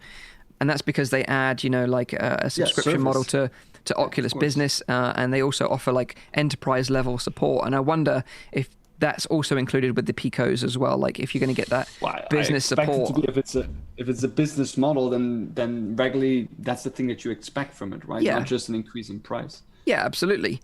The really interesting thing comes in the eye tracking variant of the Neo, and that's the Neo 2i, because that includes Tobii eye tracking modules, and Tobii are like the market leaders when it comes to eye tracking technology, and this is built into the headset, which is awesome because this is one of the first standalone VR headsets that we've seen with integrated eye tracking. It has adaptive IPD adjustment between 55 and 71 millimeters, and also dynamic foveated rendering on a standalone headset, which is really cool. So Pico state that the dynamic foveated rendering on the Neo 2i increases frame rates by up to 66% and reduces shading loads by up to 72%, leading to higher quality visuals and more efficient performance. And this means that the Neo 2i over the Neo 2 can boost up to 90 hertz over 75 hertz of the Neo 2 natively. So yeah, like I said, it's not really that interesting for many of us, as it is a business-focused headset after all. Its features are. But its features are, exactly, and that's a really good point. And it just gives us an insight into how quickly the technology is evolving, especially for standalone market, because, if you think about it, a year ago, to talk about a headset that had a 4K resolution panel, had built-in eye tracking, inside-out tracking, and controllers and everything else, is pretty impressive tech all built into a headset that although it's $699, still relatively cheap. The amazing thing is like the technology of it is not new. So, we have 4K panels on phone already for a while. We have eye tracking on different other modules. But the amazing thing is that all of this is combined in this like rather compact form.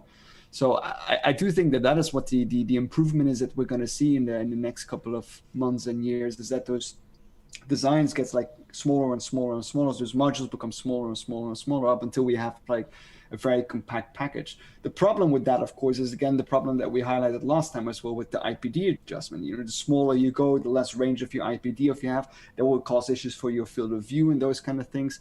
So I do wonder what kind of like technological advancements are going to happen in that kind of field in order to prevent, you know, this one has a decent IPD range. 55 to 71 is really good, and also adaptive using the eye tracking, so it's always going to be spot on. 55 to 71 is not that. I mean, it's an okay range, yeah. But, I think that's probably on par with every other headset on the market.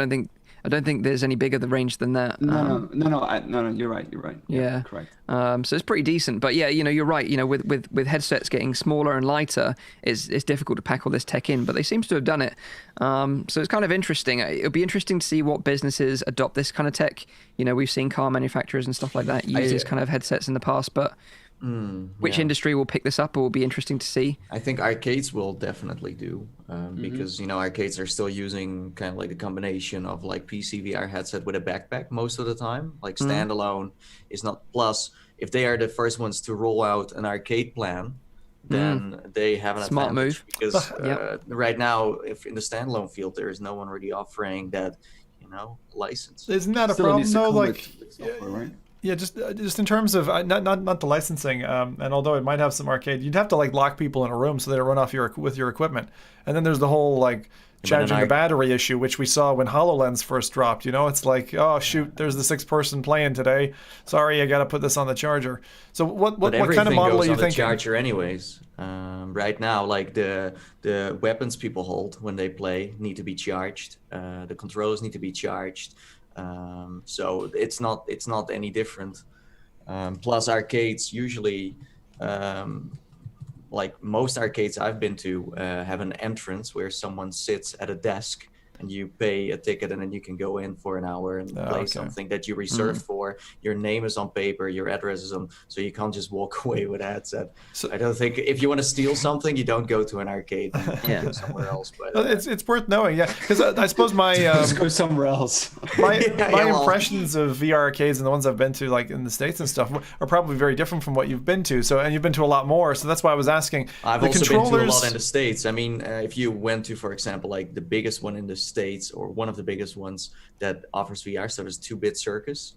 That one, you know, has also a similar business model. So, you know, they adapt quickly. But I think standalone is going to be cheaper and it's going to be easier to operate. And I think that's what they want to go for. Easier to replace as well. That's the other side. Like it's much easier than having equipment that's kind of cabled in.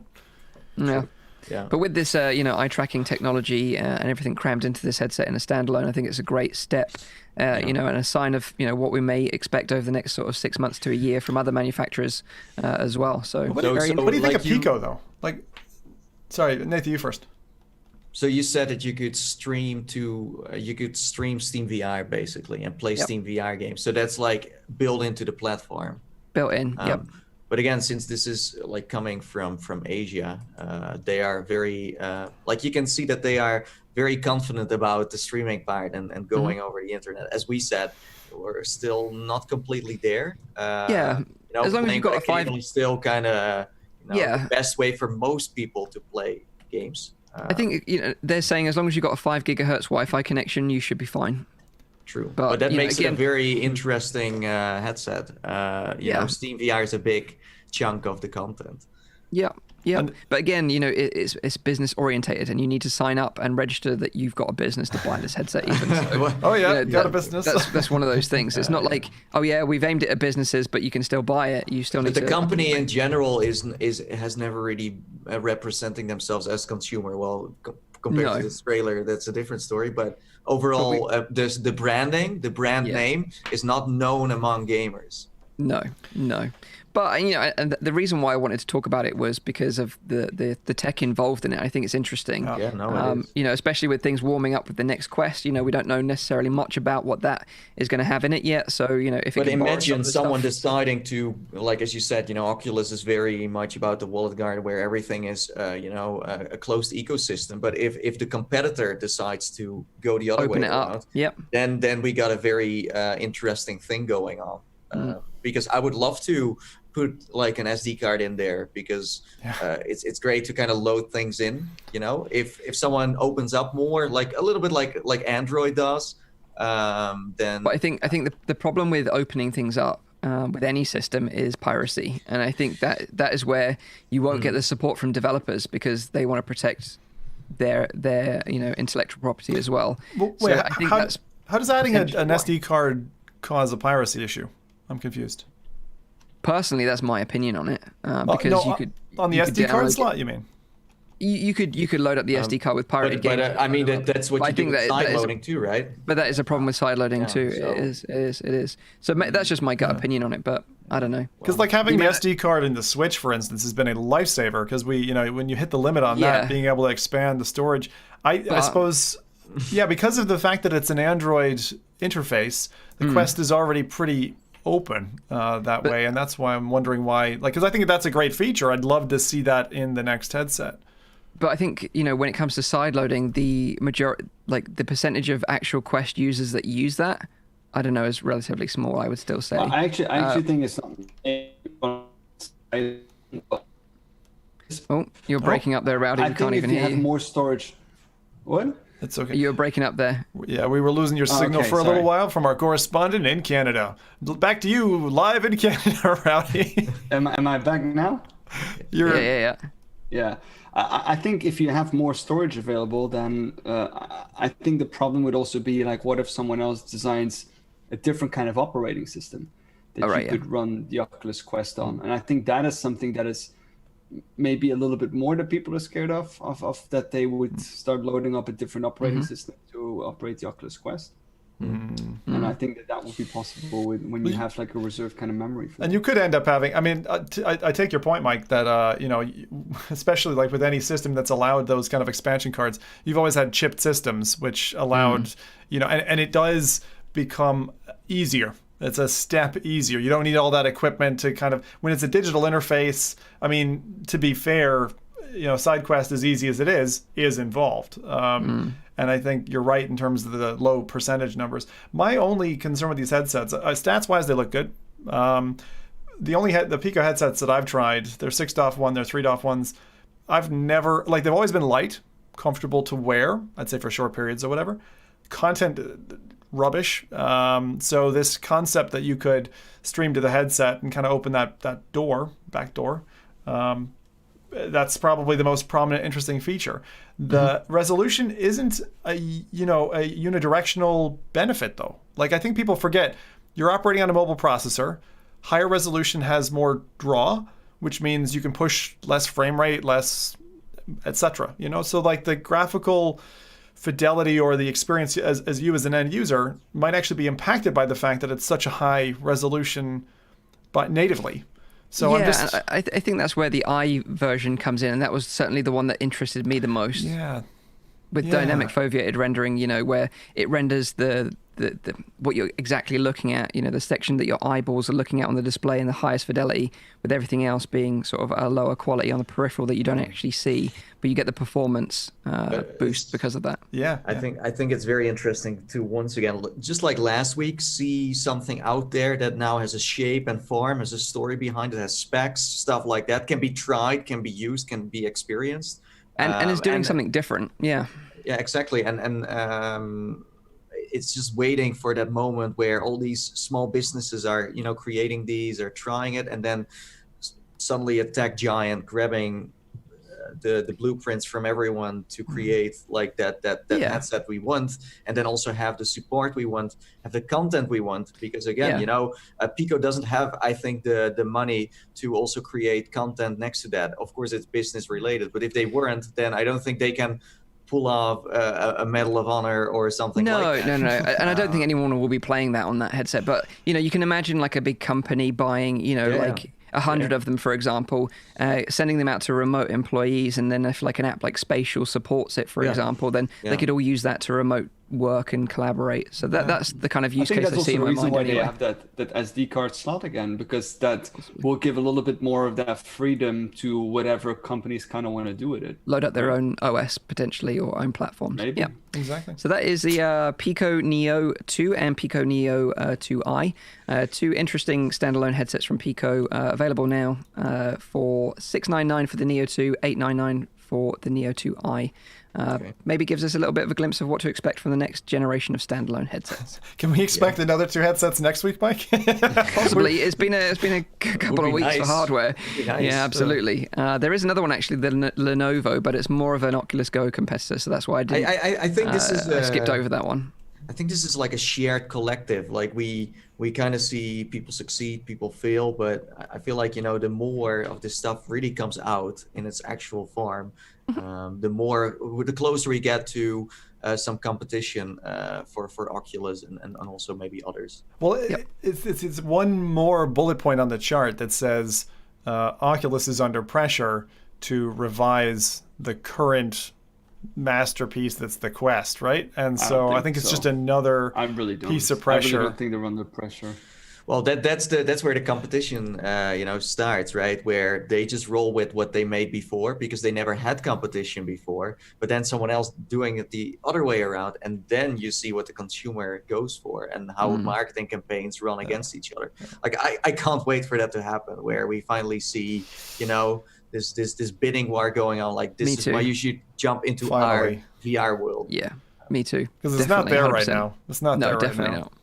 Definitely not. There's no competition for the Quest right now. So yeah, definitely welcome that in the future. So yeah, that is the news this week. So now it's time for a hot topic. I'm going to pass it over to Rowdy to talk a bit about a room escape experience that we all got together to try as a team this week. So take it away, Rowdy. Yeah, it's kind of crazy, right? We played a game together. Wow. So special. So the game that we played, it was called Dr. Crumb's School for Disobedient Pets, and the attentive listener or watcher might actually recognize the title from a previous episode because we talked about it back then, highlighting it. And it's indeed, like you said, Mike, it's an escape room kind of experience. And I know everyone thinks, but there's plenty of those in the virtual world. But what makes this one unique is that the characters that you encounter are actually real life actors.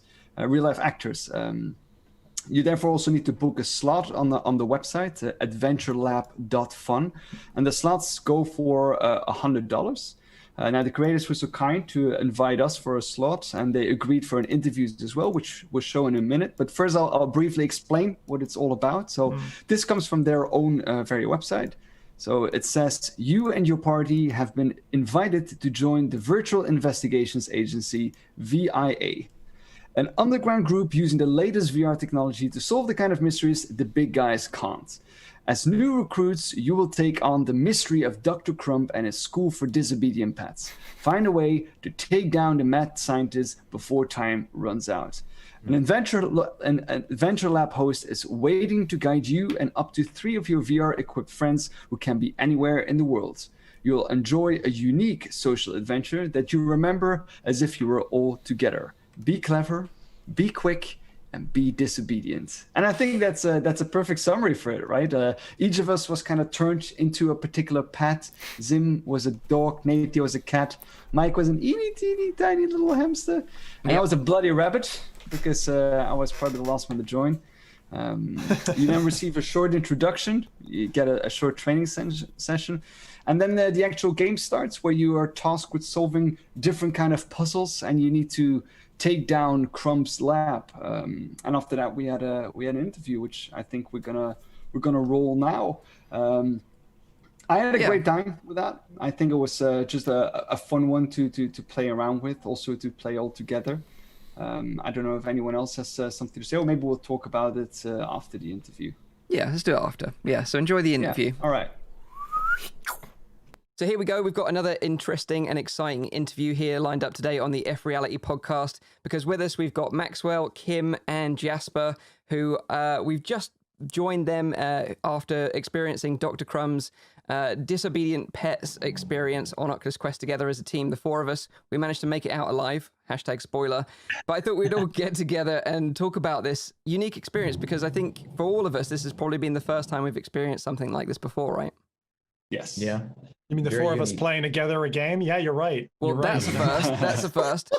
But also this unique experience of going through something with real life actors rather than something being scripted and set out. True. So maybe we can start with Max and Kim to talk about like how they come up with maybe this concept, because it's quite unique in that sense, and maybe talk about some of your history as well, because you've got some interesting history between you. Yeah. Thanks. Kim, Sounds good. Yeah, sure. We both come from the entertainment world, and I was a visual effects producer on feature films before I moved up to Northern California to work at Pixar. And I was a producer at Pixar for 5 years for short films, helped to create a new division there for short films, and helped to create Pixar Canada, and was there for 5 years, produced about 13 shorts, and then moved on to join. I was really excited by what the team at Google Spotlight Stories was doing. And that's when I got into VR and branching storylines and all the craziness, and totally fell in love with working with artists and engineers on problems that we hadn't solved yet, problems that we didn't even know about. So I was there for a couple of years and then moved over to Oculus Story Studio, that Max had co-founded, and became head of production there, was executive producer. And that was an amazing experience that we shared. We kind of built our working relationship there at Story Studio. You came to save my butt over there. I saved his butt. And then we studio closed down, sadly. I moved on. That wasn't Kim's fault. That was well, after I joined, coincidentally.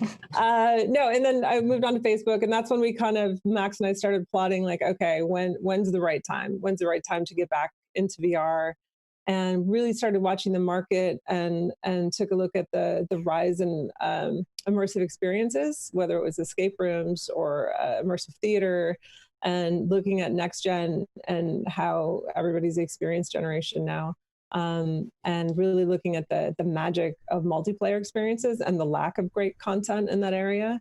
And Max had this kooky, live hosted event-based idea, and we just doubled down on it and started this company about just over a year ago, last January. Wow. And how long have you been running these experiences now then? we just opened our showtimes to the public a week ago, May 22nd. Wow. Oh, yeah. Wow. It's been in beta. We've been refining it, showing it to a bunch of people, really just figuring out, does this live hosted crazy idea work? I mean, we were seeing early signs of it. We loved what the Underpresents was doing. Yeah. Yes. And so we're like, okay, something's working there, but we wanted to create something where there was a moment where you could actually speak with the performer, and it's in the process of solving puzzles together against and with the host. Also, I should say where I came up with this idea. I am an escape room nerd. I've done about 85 escape rooms. I have only not escaped 3 of them. My wife and I, I proposed to my wife in an escape room. Wow. Wow. Can't get out of this one, honey. That's right. No. It was. If she didn't escape, I wasn't going to propose to her. Nice. I'm really into Dungeons and Dragons. I've been a dungeon master of 5th edition now for 4 years. Been running a campaign actually with a group of us from Oculus Story Studio, and it was when we were doing the work at Oculus Story Studio where we made Lost and Henry, Dear Angelica, and we were working on Wolves in the Walls. I'm so proud of that work, but I was realizing that VR it's better as a medium when people are together and they are the heroes, that they have the adventure. And I was like, okay, what is doing that right now? And for me, it was escape rooms that were creating this opportunity to say, all right, you've got a fixed amount of time to work together to solve puzzles.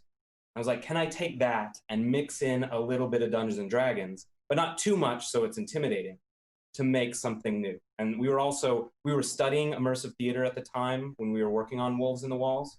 And so those 3 mediums, escape rooms, immersive theater, and role-playing games, that's really the seed of this idea. Yeah, and it definitely comes together. You can certainly see all those elements coming together when you experience it. And Zim, is a huge fan of escape rooms as well. So as soon as I heard about this, and unfortunately he wasn't on the show when we talked about it initially, but I knew straight away he was going to be into it. So that was when we reached out and thought we would check it out. But what did you think, Zim, like being a veteran of sort of escape rooms? To be fair, I wasn't on that show because I was playing an escape room with my wife. But well, that is true. That is actually true. I was playing Forbidden Island, which you might know. It's a tile-based board game, and I was just giving the thumbs up to that on a recent podcast. I thought, in very simple terms, for the cost of entry for 4 people doing it, it feels like an escape room. It plays like an escape room, and I would definitely recommend people do it. I think the only part that maybe I thought like I had a question about was you start off and you introduce these like independent abilities. The one that was for my character, the scent or whatever path, I didn't see that used anywhere. Is that like planned to be incorporated and it's kind of like just being teased now, or was that an idea that was ditched at some point? Well, we did say it was a secret ability, right? So No, you're right. It's a little bit more on the tease side.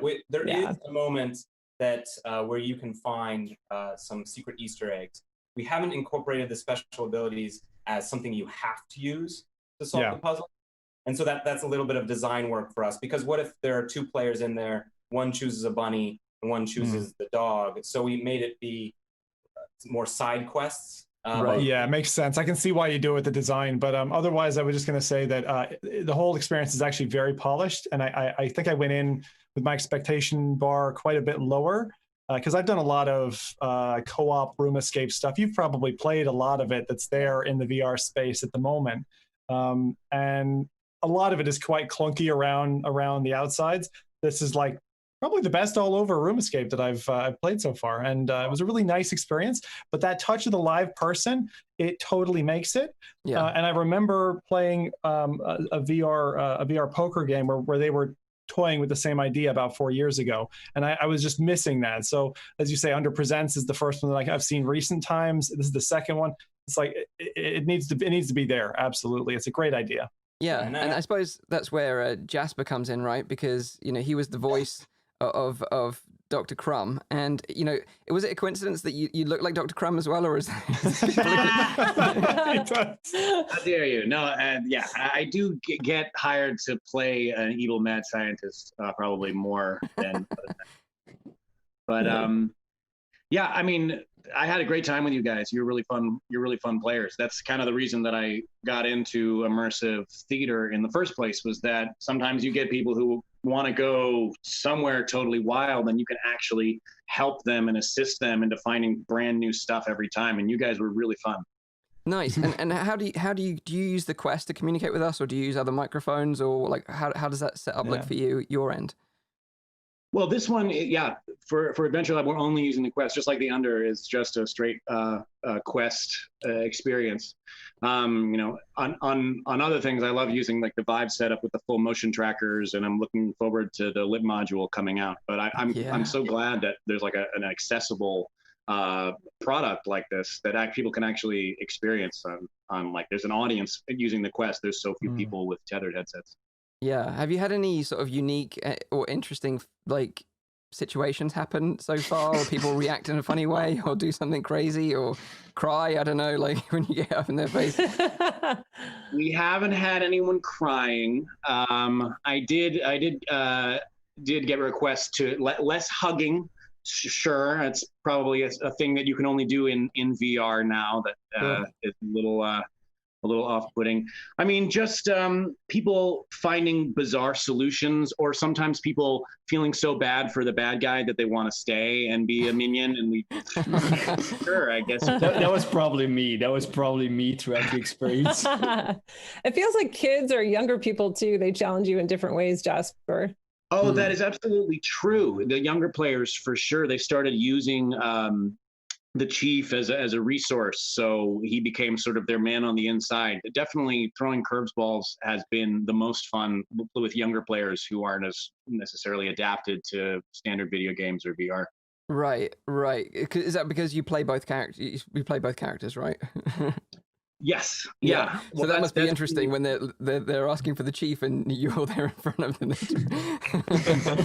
Yeah, I mean, only a couple people have started to mess me up where I forget who I am or what I'm doing. Right. There's actually a third character. I'm not sure if you guys found Yeah. Trixie. Somebody with the cat ability found another character. Yeah. So that's us playing around too with what is a one-on-one in the immersive theater world. What does that look like when you really bring it in and dig into it in VR? Not something we're really excited about too. I think this is very cool because it's filling the gap of where we want to go with multiplayer and co-op. Because if my friends are asking me, hey, what should I play with other people? It's like, I don't know, watch another top 10 and hope for the best. But this, it's really like, this is an actual experience, and it's a very good payoff in the end when you tried it. Yeah. But in the end, there also comes a little bit of a problem with that, of course, because you only have so many Jaspers, I guess, that can do that. Yeah, that's true. They can bring something to the table. So do you have any plans on like scaling that up and franchise, to deliver more kinds of experiences, maybe with hiring other actors as well? Since I suppose that is the plan, indeed. Yeah, for sure. We have 3 hosts right now that are trained up, and we have a waiting list of about 40 more who want to be interviewed, and that's with very, very minimal recruiting. I think actors with improv experience, immersive theater experience, and some voice work are most apt to get it really quickly. The other 2 hosts, Jasper is a VR founder and very experienced in VR. Our 2 newer hosts actually had almost no VR experience, and we were delighted by how quickly they picked it up. Like within 2 weeks, they were ready to run shows and feeling really good about it. So that's been fun. But we're building a platform, sort of a new marketplace for the performer gig economy. So there will be many, many pieces of content and many hosts. And we're building a location for guests to come together with performers and performers to be closely linked to their fans and their followers through this kind of content. A virtual destination. Right? Yes. We can engage performers around the world. All they need is a Quest, and they can do this in their pajamas. So it's a new form of entertainment that feels like an event. That the hosts say, "Hey, I'm available at these times." They run their own shows. We have a system where it's kind of like, once we prove this is a type of entertainment, then we can create the Airbnb platform for this, where hosts say, "These are my slots." They promote them, they market them. And then people sign up for their events, and we can scale that up a lot more easily than actually building physical locations. That's very interesting. Yeah. The immersive theater dynamic of this is really compelling to me, because I did something in London with what's it called? Redemption. I can't remember the name of it now, but a famous film. But it had about at least 40 to 80 actors, and it was all done kind of in real life, so to speak. And you had to go in like 1920s garb and all this stuff. I'm trying to remember the name of it now. Shawshank? But, it was Shawshank Redemption. Yeah, and it was like a secret cinema thing.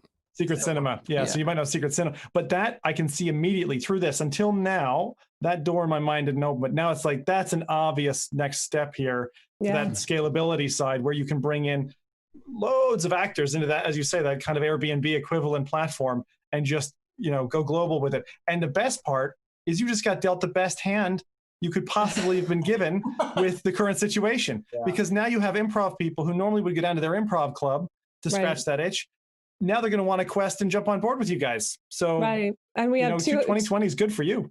Well, in a way, right? I mean, we don't want to make light of that at all, right? But we are really grateful. We're grateful that we thought about this last year, and our whole mission this whole time has been to connect people through play across distance. And just so happens this is a really amazing time for that. And there are incredible performers available, and super interested right now.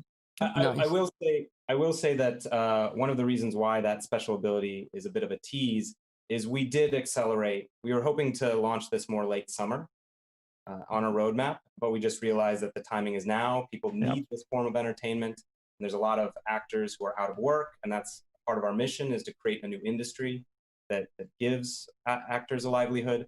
So we got it out there earlier than I wanted to, but we it was at a point where people were giving us great feedback. They said it's good enough, but we do want to continue making more and more adventures, make it better, and eventually become a destination where you don't only choose the host, but you choose from hundreds of different type of escape room experiences, eventually exploration experiences, and beyond. All the type of adventures that you can imagine with a host involved. Yeah. And absolutely, like, even though you said you launched it earlier than anticipated, it still feels very polished, and we didn't have any issues, and we all had a lot of fun with it together. Solid. And in terms of like the feedback that you've got from other people that have run through it other than ourselves, like what's the general feedback been so far? Go ahead, Kim. I was just going to say, we've been thrilled. I mean, it's better than Beat Saber, somebody said yesterday, which I don't know, it's arguable. It's a very different experience, but the best is when you have two players in Australia playing with their friends in New York who haven't seen each other in ages. Yeah. And they're just so happy to be together and be playing together cooperatively. And it really feels like you spent, like, I feel like, I spent time with two people in yesterday I've never met before. We have a meeting with them today, but I feel like I already know them because I just played with them yesterday. Yeah, that's a little bit like the thing that we have going on as well as a podcast, because we're all in like different countries as well, and it's not that easy for us to meet up. So this is how we know each other, through a virtual platform. Yep. So it's kind of awesome that you get these kind of things happening. Yeah, absolutely. Absolutely. It's like a reverse escape room, isn't it? It's funny because normally you have to get people together in a room and shut them together, and now you're gluing people together from across the globe. Love it. Absolutely love it.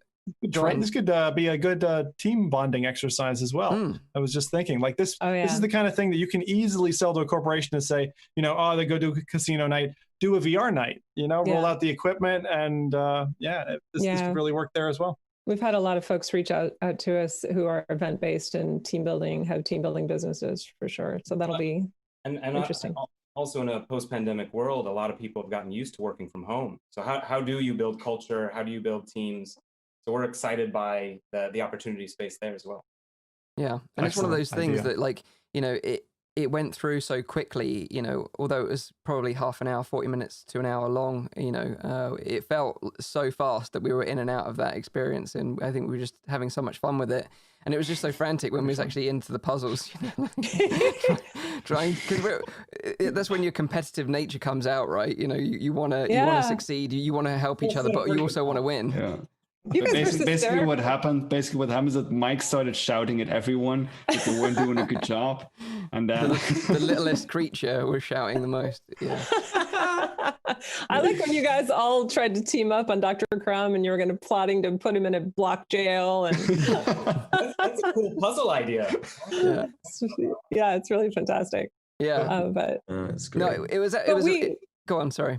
We're able to talk to Jasper during a performance sometimes too on Slack, and he was having a great time with you guys. That's awesome. That's a good point, actually. Do you guys, are you watching like the playthroughs in real time then? Is that what's happening? We have a private stream, so we're able to help if anyone gets stuck or drops out or anything like that. We always have tech support on the line for guests, but also for the hosts if they need a hand with something. Oh, that's great. And it's interesting because you also provide like a highlight reel afterwards, right, of their playthrough, and hopefully we can play clips of that for people that are watching the video stream. So that's a really interesting concept, that people can share that memory even after the fact and share their experience with others as well and show how much fun they had. That's right. Yeah. It'll be a great marketing tool for us as well. And we wanted it to be instantly shareable, which you should have received an email already with your short reel. We did. We'll provide you guys, we actually have the full stream, so we can provide that so you guys can pick out your favorite moments. Oh yeah, that'd be great. To leave out some of the key secrets though, and discoveries. We won't spoil anything for anyone else that wants to try it out, for sure. I know my favorite bit is when Rowdy dropped out and disappeared, and we were like, "Where'd Rowdy go? Is this?" I wasn't sure if it was part of the game or not. I was like, get stuff done. Yeah, exactly. You guys definitely thought that I was teaming up with the evil minion guy, right? Absolutely. Well, thank you very much for inviting us to play it. It was a lot of fun, and we really appreciate the invite, and we just wish you the best of luck for the future, and we can't wait to see what you guys do next, in this really exciting and interesting new world using virtual reality. It's amazing. So thank you again. Thank you so much. Wouldn't it be fun to end this fine interview with the man himself? Yeah. Dr. Crumb? Dr. Crumb. Would you mind? Yes, my pretties. Looks like you've all become my minions, haven't you? Well, now that we've brainwashed you, maybe you can start folding my fuzzy underwear, shall we? Amazing. It's Jasper. What a way to end it. Thanks, Jasper. Thank you very much. That was incredible. Thank you. Thanks so much, guys. Thank you. Take care. Bye-bye. Okay. Bye. Bye-bye. And there you have it. That is Dr. Crumb. Yeah, well, that was a lot of fun. That was a lot of fun indeed, and it's an experience that we'd all recommend to go check it out. It is quite pricey at $100, and you really do need to gather your team up and organize it with them. You can't just join a random lobby of other people. So it does take some effort involved to getting it coordinated, but $25 each, I think, for an unforgettable experience with your friends anywhere in the world, I think it's worth it. Especially for one that's unique and that you could go through again and probably have a different experience. A pro tip here, I had given, because gaming science teacher last week had said she was quite interested in maybe getting some mates in, or family and friends in, and so I gave her a heads up right after. I was like, book this now because you're going to wanna. And she said 50% off with the code OG-lab-rat. Still worked as of Thursday. So good recommendation. That is a great recommendation in chat. So that was OG-lab-rat. Gets you 50% off for the booking price. Although I would say, Mike, that as you said, I do a lot of these. I actually feel like the value was on par with a real life room escape. And when I was saying in the interview that like it felt like a room escape, I mean it feels like a real life room escape, the ones that I've done with teams of people. And actually the current average price of a room escape is $25. So I feel like if you go along and you really only want to have 2 people, you're going to be paying, a little bit through the nose for that experience. But I actually would recommend, if you're going to do it, get your 4 people in. Not just for the price per head, but also the experience is better, I think, with the bigger group. Definitely agree. They're booked up at the moment until the 18th of June, but they've got slots after that, and they're adding more actors to it. So, they'll have more slots available in the future. So that is Dr. Crumb's School for Disobedient Pets, available on Oculus Quest, around 40 minutes long to an hour, if you want to go check it out. So now let's hand it over to Zim for the latest releases to look forward to next week. Hey, releases. Hopefully got some juicy stuff. A couple of things. I feel like the last couple of weeks I've had, just 2, and this week is pretty much the same. So I'll go ahead and roll what we've got. So first off, some of you may remember a game called The Wizards, which now has a sequel called Dark Times. So The Wizard Dark Times, landing on PC VR for $25 and £19.49 in pounds from Carbon Studios as of the 4th of June. So this is available now. You can face the end of the world as the sequel to The Wizards, and there is a number of different things in this spellcaster game. If you didn't play the original one, you may be familiar with the narration that was there initially, and so that's back. You've got some new enemies, bigger challenges, and a broader adventure. Gesture-based system for casting spells, and this is something that I suppose I was checking out. That's really nice. I was kind of checking out Kaz and Cherry's stream doing this yesterday, and actually it looks quite. It looks like they've really changed up the enemies that you come across, and the spell casting again looks enticing. I don't know if go on, Rowdy. You want to say something? Yeah, I remember from the first game that was something I really liked there, like the spell casting itself, because it really does give that feeling of like that you are a spellcaster. I like that a lot in the original title. Yeah, I mean, for me, like gesture-based spellcasting is like it's a 2-part thing. It's a double-edged sword. I like the fact that you have to do it. I often get frustrated in the recognition, and I hope that the teams who have games with this bring in some kind of machine learning or something like that to kind of get to know human behavior that bit better. Because like games like Orbis and stuff like that have utilized this system before, and sometimes you're there like, God damn it, I can't just draw a bloody box, And but with this one, the first one that at least my experience with it was very solid. It was very solid, the spellcasting, and I did mess around with that a little bit because I found it interesting. I wanted to know how they did it, but it feels very. At least back then, it felt really solid. So I only imagine it would get better. And it was a decent length story, the original one. So it's interesting that they've got a sequel out. Kind of, they've pushed the original game, I think, to every platform where it was, technically viable. And now they've moved on to a sequel. I didn't hear this one was coming earlier. This one just kind of dropped out of the blue for me. Anyone else get a heads up to this one? We tried it at Gamescom, I think, Mike and I. Yep. Yep, I tried at Gamescom. But yep. I do agree with you. Marketing-wise, they could have done better. I think most people even now, well, if you listen to this podcast, you got like a little scoop again. But outside of that, I think a lot of people have no idea that this is even out. Yeah, and it's a lot of fun. If that's your bag, you like that kind of wizarding vibe, then you'll enjoy this one. Yeah. Wizarding vibe, I like it. All our makeshift Harry Potters out there. Yeah. All right, so the next one up I've got for you. So that was the Wizards Dark Times, in case you wanted to catch that name. Next one, you heard me smitten with Iron Man VR. Well, Camouflage did a game prior to this, which we mentioned last week, Republique VR.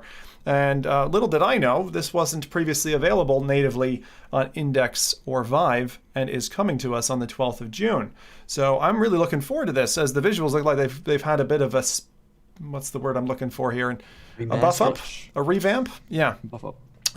The scary thing is that this game originated as a mobile game in 2013. 19th of December 2013 is when that first landed. This game is a stealth action game set in a dystopian world where you experience the perils of government surveillance in the internet age.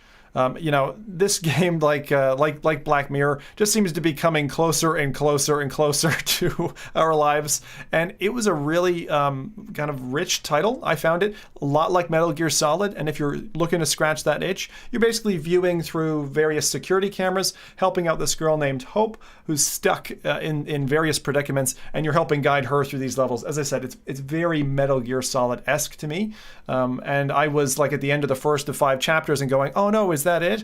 It was only like, it took me maybe 2 hours to get there. It's like, oh, that's the end of chapter 1 of 5.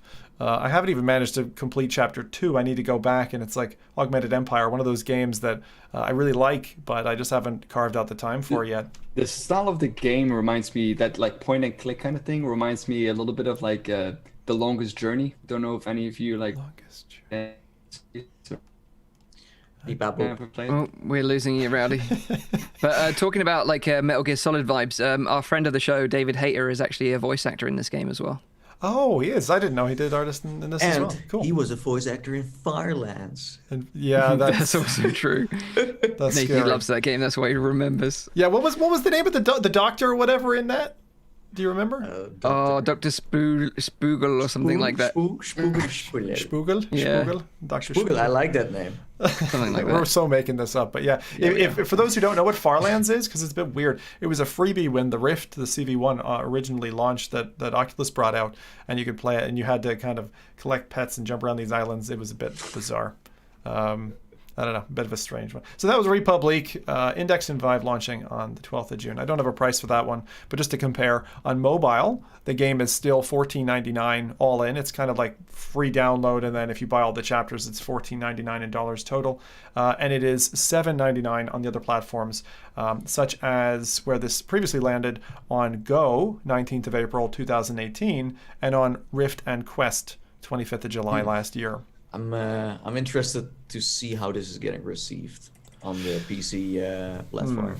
After so long, yeah, for sure. After so long, yeah. Because the visuals, I think, even with a buff up, will be an Achilles heel for new players who will go like, hang on a second, like this looks also like the control scheme as well. The control scheme is also, because it's kind of, we call it inverted teleport locomotion, because you're fixed. The character that you point goes to a place and moves. On Go, it felt like a perfect experience. No mitigations from a 3DoF controller. On Quest, I dabbled with it and it felt fine. But I think you're right. I think Nathan's. I think there is going to be some complaint in all of that. So those are the two main titles I wanted to cover off. I would feel remiss as a person who was born in Ohio if I didn't mention at least Premium Bowling, which is another game that has come out. Oh, I was like Ohio Chicken. What's Ohio Chicken? I don't know about Ohio Chicken. Let's not go there. Yeah, okay. So it's a bowling game. You can bowl, and I'm not going to go much deeper into it. I personally think that if you're looking for an arcade sim, like with bowling and stuff like that, there's probably a few other options that may be a little bit better. So I'm here standing. Rec Room has bowling. Yeah, Rec Room has bowling, and I also am going to recommend that you check out the Peerhead Arcade Bundle. You can get the first and second games for just £11. So that's just about $14 for both Pierhead arcade games. And those have bowling, shooting galleries. My favorite one is one where you're taking a little slidey penguin and scooting it down a little ice rink and trying to keep all the penguins from falling off. It's hard to describe it. There's also the famous, do you guys know the grabby machines that come down and like grab an elephant or whatever, a stuffed elephant? I remember 2 hours one day just trying to get a little bear for my daughter who was watching me play VR at the time. And like it feels really good, just like in real life when you actually land, getting the squeaky little bear. It's very addicting. You get arcade. tickets too, right? You get tickets, and then you can use the sticks to buy, for example, like a toy drone or a tank. It's all kinds of huge, things. yeah. Firecrackers. Yeah, exactly. Yeah. No, but and the nice thing about Pierhead is that like you have a multiplayer space. It is multiplayer. You can play over the internet as well, and you get to keep those toys or things that you unlock. You put them on a shelf, and they're still there. So there's kind of like the second one is multiplayer now, so you could play with a friend too. Yeah, exactly, and that's I think they're really worthwhile checking out. So that's a little bit of a deal I caught. The other thing I wanted to mention because it's something that I missed in previous weeks, but I know there are fans here who are going to be like, oh, this is something that I want to get into. Contractors recently had a patch that opens up to its Quest version. So there's an open Quest beta you can get into on their website at contractorsvr.com/blog for the details of how you download the APK and sideload it. You don't need SideQuest. And the Quest beta, which allows up to 10 player matches, is cross-play on allocated servers with PC. So that's really awesome. So you're actually able right now to run and gun and play cross-platform. I checked this out with an update that's now, for anyone who's the lucky owner of a Force Tube, the Force Tube support is now built in as well. So you can literally play with a wireless connection over Bluetooth to your Force Tube from Contractors Beta running on your Oculus Quest and get all that lovely force feedback into your shoulder. Great experience. Really fantastic experience. Yeah, I think I'll try that this week. Yeah. Yeah, it's very special. Cross-platform. The cross-platform thing, a lot of people were saying this is saving the current the current kind of lobbies, because Pavlov is much more popular than Contractors, and Contractors, now that it's getting the Quest influx, is a lot better. Smart. I also and there's enough room for both of them to exist. Yeah, there is. They're different games. They're different games. One's a little bit more like Counter-Strike, and the other one's a little bit more like Insurgency. So the trailer I was rolling, by the way, is an unofficial trailer by friend of the channel, BMF. And if you're into Quest stuff, I think of no one better than Matt. BMF show, go over and find him on YouTube. And thanks, Matt, for letting me run your trailer. I think it's awesome. He cut together his own little trailer because the game's not officially released yet. So I thought that would be a cool one to show you guys. I have one final little piece as well, just in terms of releases. So this week I asked a question out on Twitter and got some very interesting answers back. But I'm going to start off with a question that I received and just run something in the background. If you're stuck and it's summertime now and schools have been shut and all that, but you're now going into the summer, you've got kids and you're like, I need something to play with my kids. Oh my days, So don't worry, Nathan, I'm not there yet. That's the punchline, and it's coming. But I put together a short list of games that would be good for like a 5-year-old, and have a sharp listen, lads, and bolt on to anything at the back here that you think would add to this. So the first thing, and the thing that I'm showing, is Gnomes and Goblins. It was a preview of a Jon Favreau experience that I think a lot of people have since forgotten about, and that one is like really cute. You can peer into all the little homes. It really is one of the first titles that dealt with detail very well, and I think that that's one you should check out. I'm just going to rattle off a couple of other names, and then you guys let me know if there's anything in particular. Can I just say one thing about this one is that it has never been finished. Never finished, no. And then last year, I met someone who said that they were still working on it. And I was like, seriously? Be kidding me. You gotta be kidding me. But I don't know, like, since then I haven't heard anything else. That's 4 years ago. That was 2016. I know, but I was like, you gotta be serious, because I still want more. Oh yeah. Yeah, I would go for that full. I would easily pay for that full experience. It was my wife's favorite VR experience for a long time. So that's great. Someone told you in the back corridors that they're still working on Gnomes and Goblins. Fantastic. Scoop for the show. Hot scoop. Old scoop. Okay, so I'm gonna call these games out. So if you are, again, a parent, you're looking after kids, your grandparent, whatever, and you're into VR, These are the things that I'd recommend. And then the lads, you can chip in at the end here if you got any that I've missed or you think would be great for kids. I'm generally aiming at young kids because if you're 10, you can play anything. VR the Diner Duo, I think, is great for kind of co-op play. Gadgeteer. Gadgeteer. It's playing with dominoes. Come on, Mikey. It's not too bad. Can you even reach the shelf where those things are on? I love Rowdy's smile right here. Yeah, I know. Cave Digger. I think Cave Digger would be a nice one. Colorful, digging for gems. Get a little bit of their Minecraft mind into the VR space. Bizarre Barber.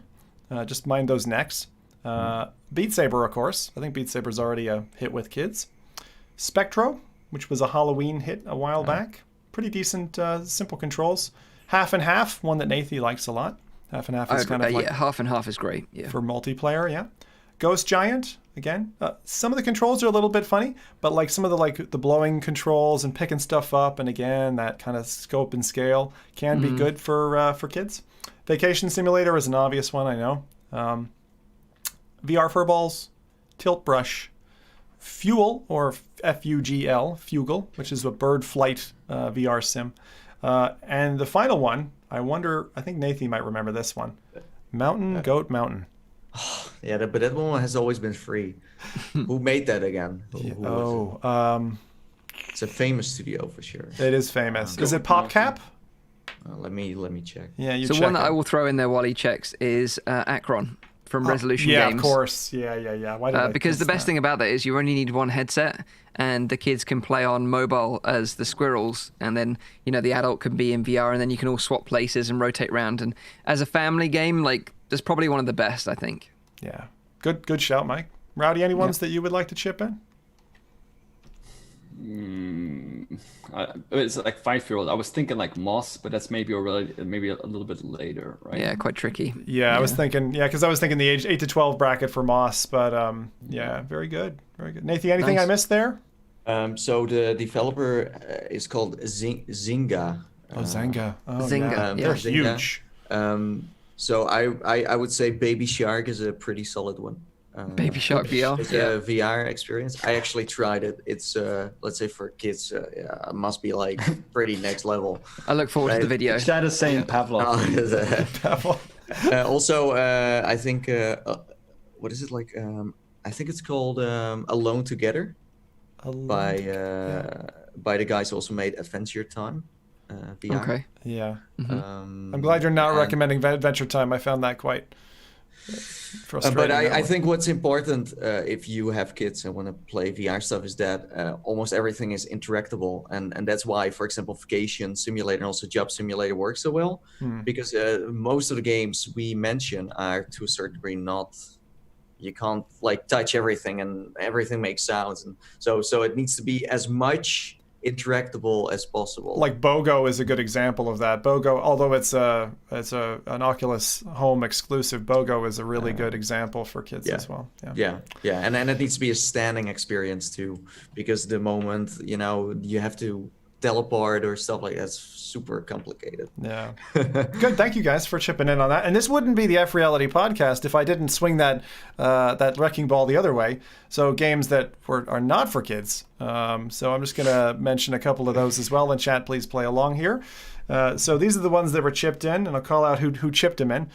So Dr. Oculus VR said, Focus on You, which is a game about taking pictures of a Korean girl who's just about school age. Abe VR by Martin Risby. Vertimate, I'd never even heard of that one, by Maximilian Fernandez. Blade and Sorcery, says George Edwards. Kanojo VR, Eric for President.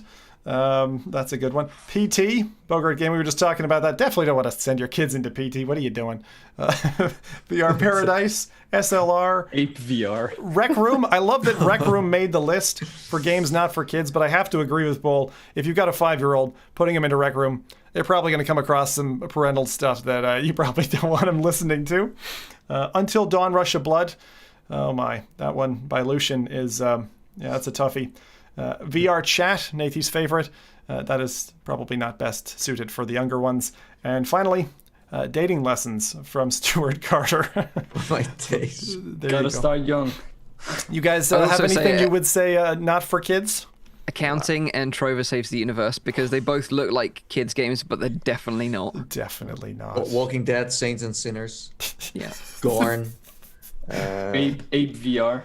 Ape VR. Oh man. Also interesting about that one is that Ape VR was this demo that you could play in, I don't know, it came out in 2014, 15 or something. Yeah, they're working on a new one. It's like an escape game, but it's more disturbing than ever. And they have Ape is a robot.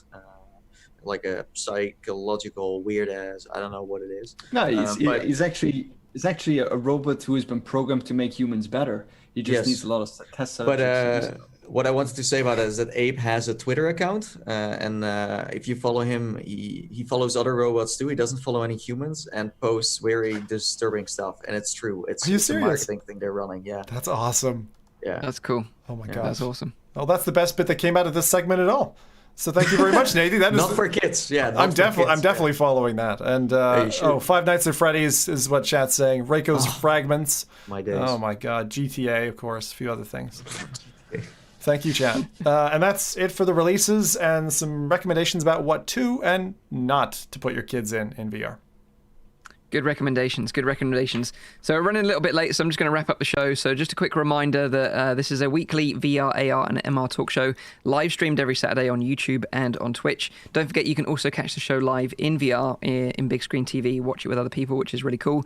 The show goes live at 7 p.m. in Europe, 6 p.m. in the UK, and 12 midday in Central US. Also, go and check out the audio version. Go and listen to it on your commute. It's available on iTunes, SoundCloud, and Spotify. Hit the like button and subscribe to the channel if you enjoy the show. We want to say thank you to everyone that subscribed recently. We just surpassed 4,000 subscribers on YouTube, which is a really nice little milestone. And also thanks again to Synth Riders for sponsoring this show. We hope you have a great week in VR. Until then, see ya. Stay safe. And we'll be back next week. So take care. Look after each other. Cheers. Bye-bye. See ya.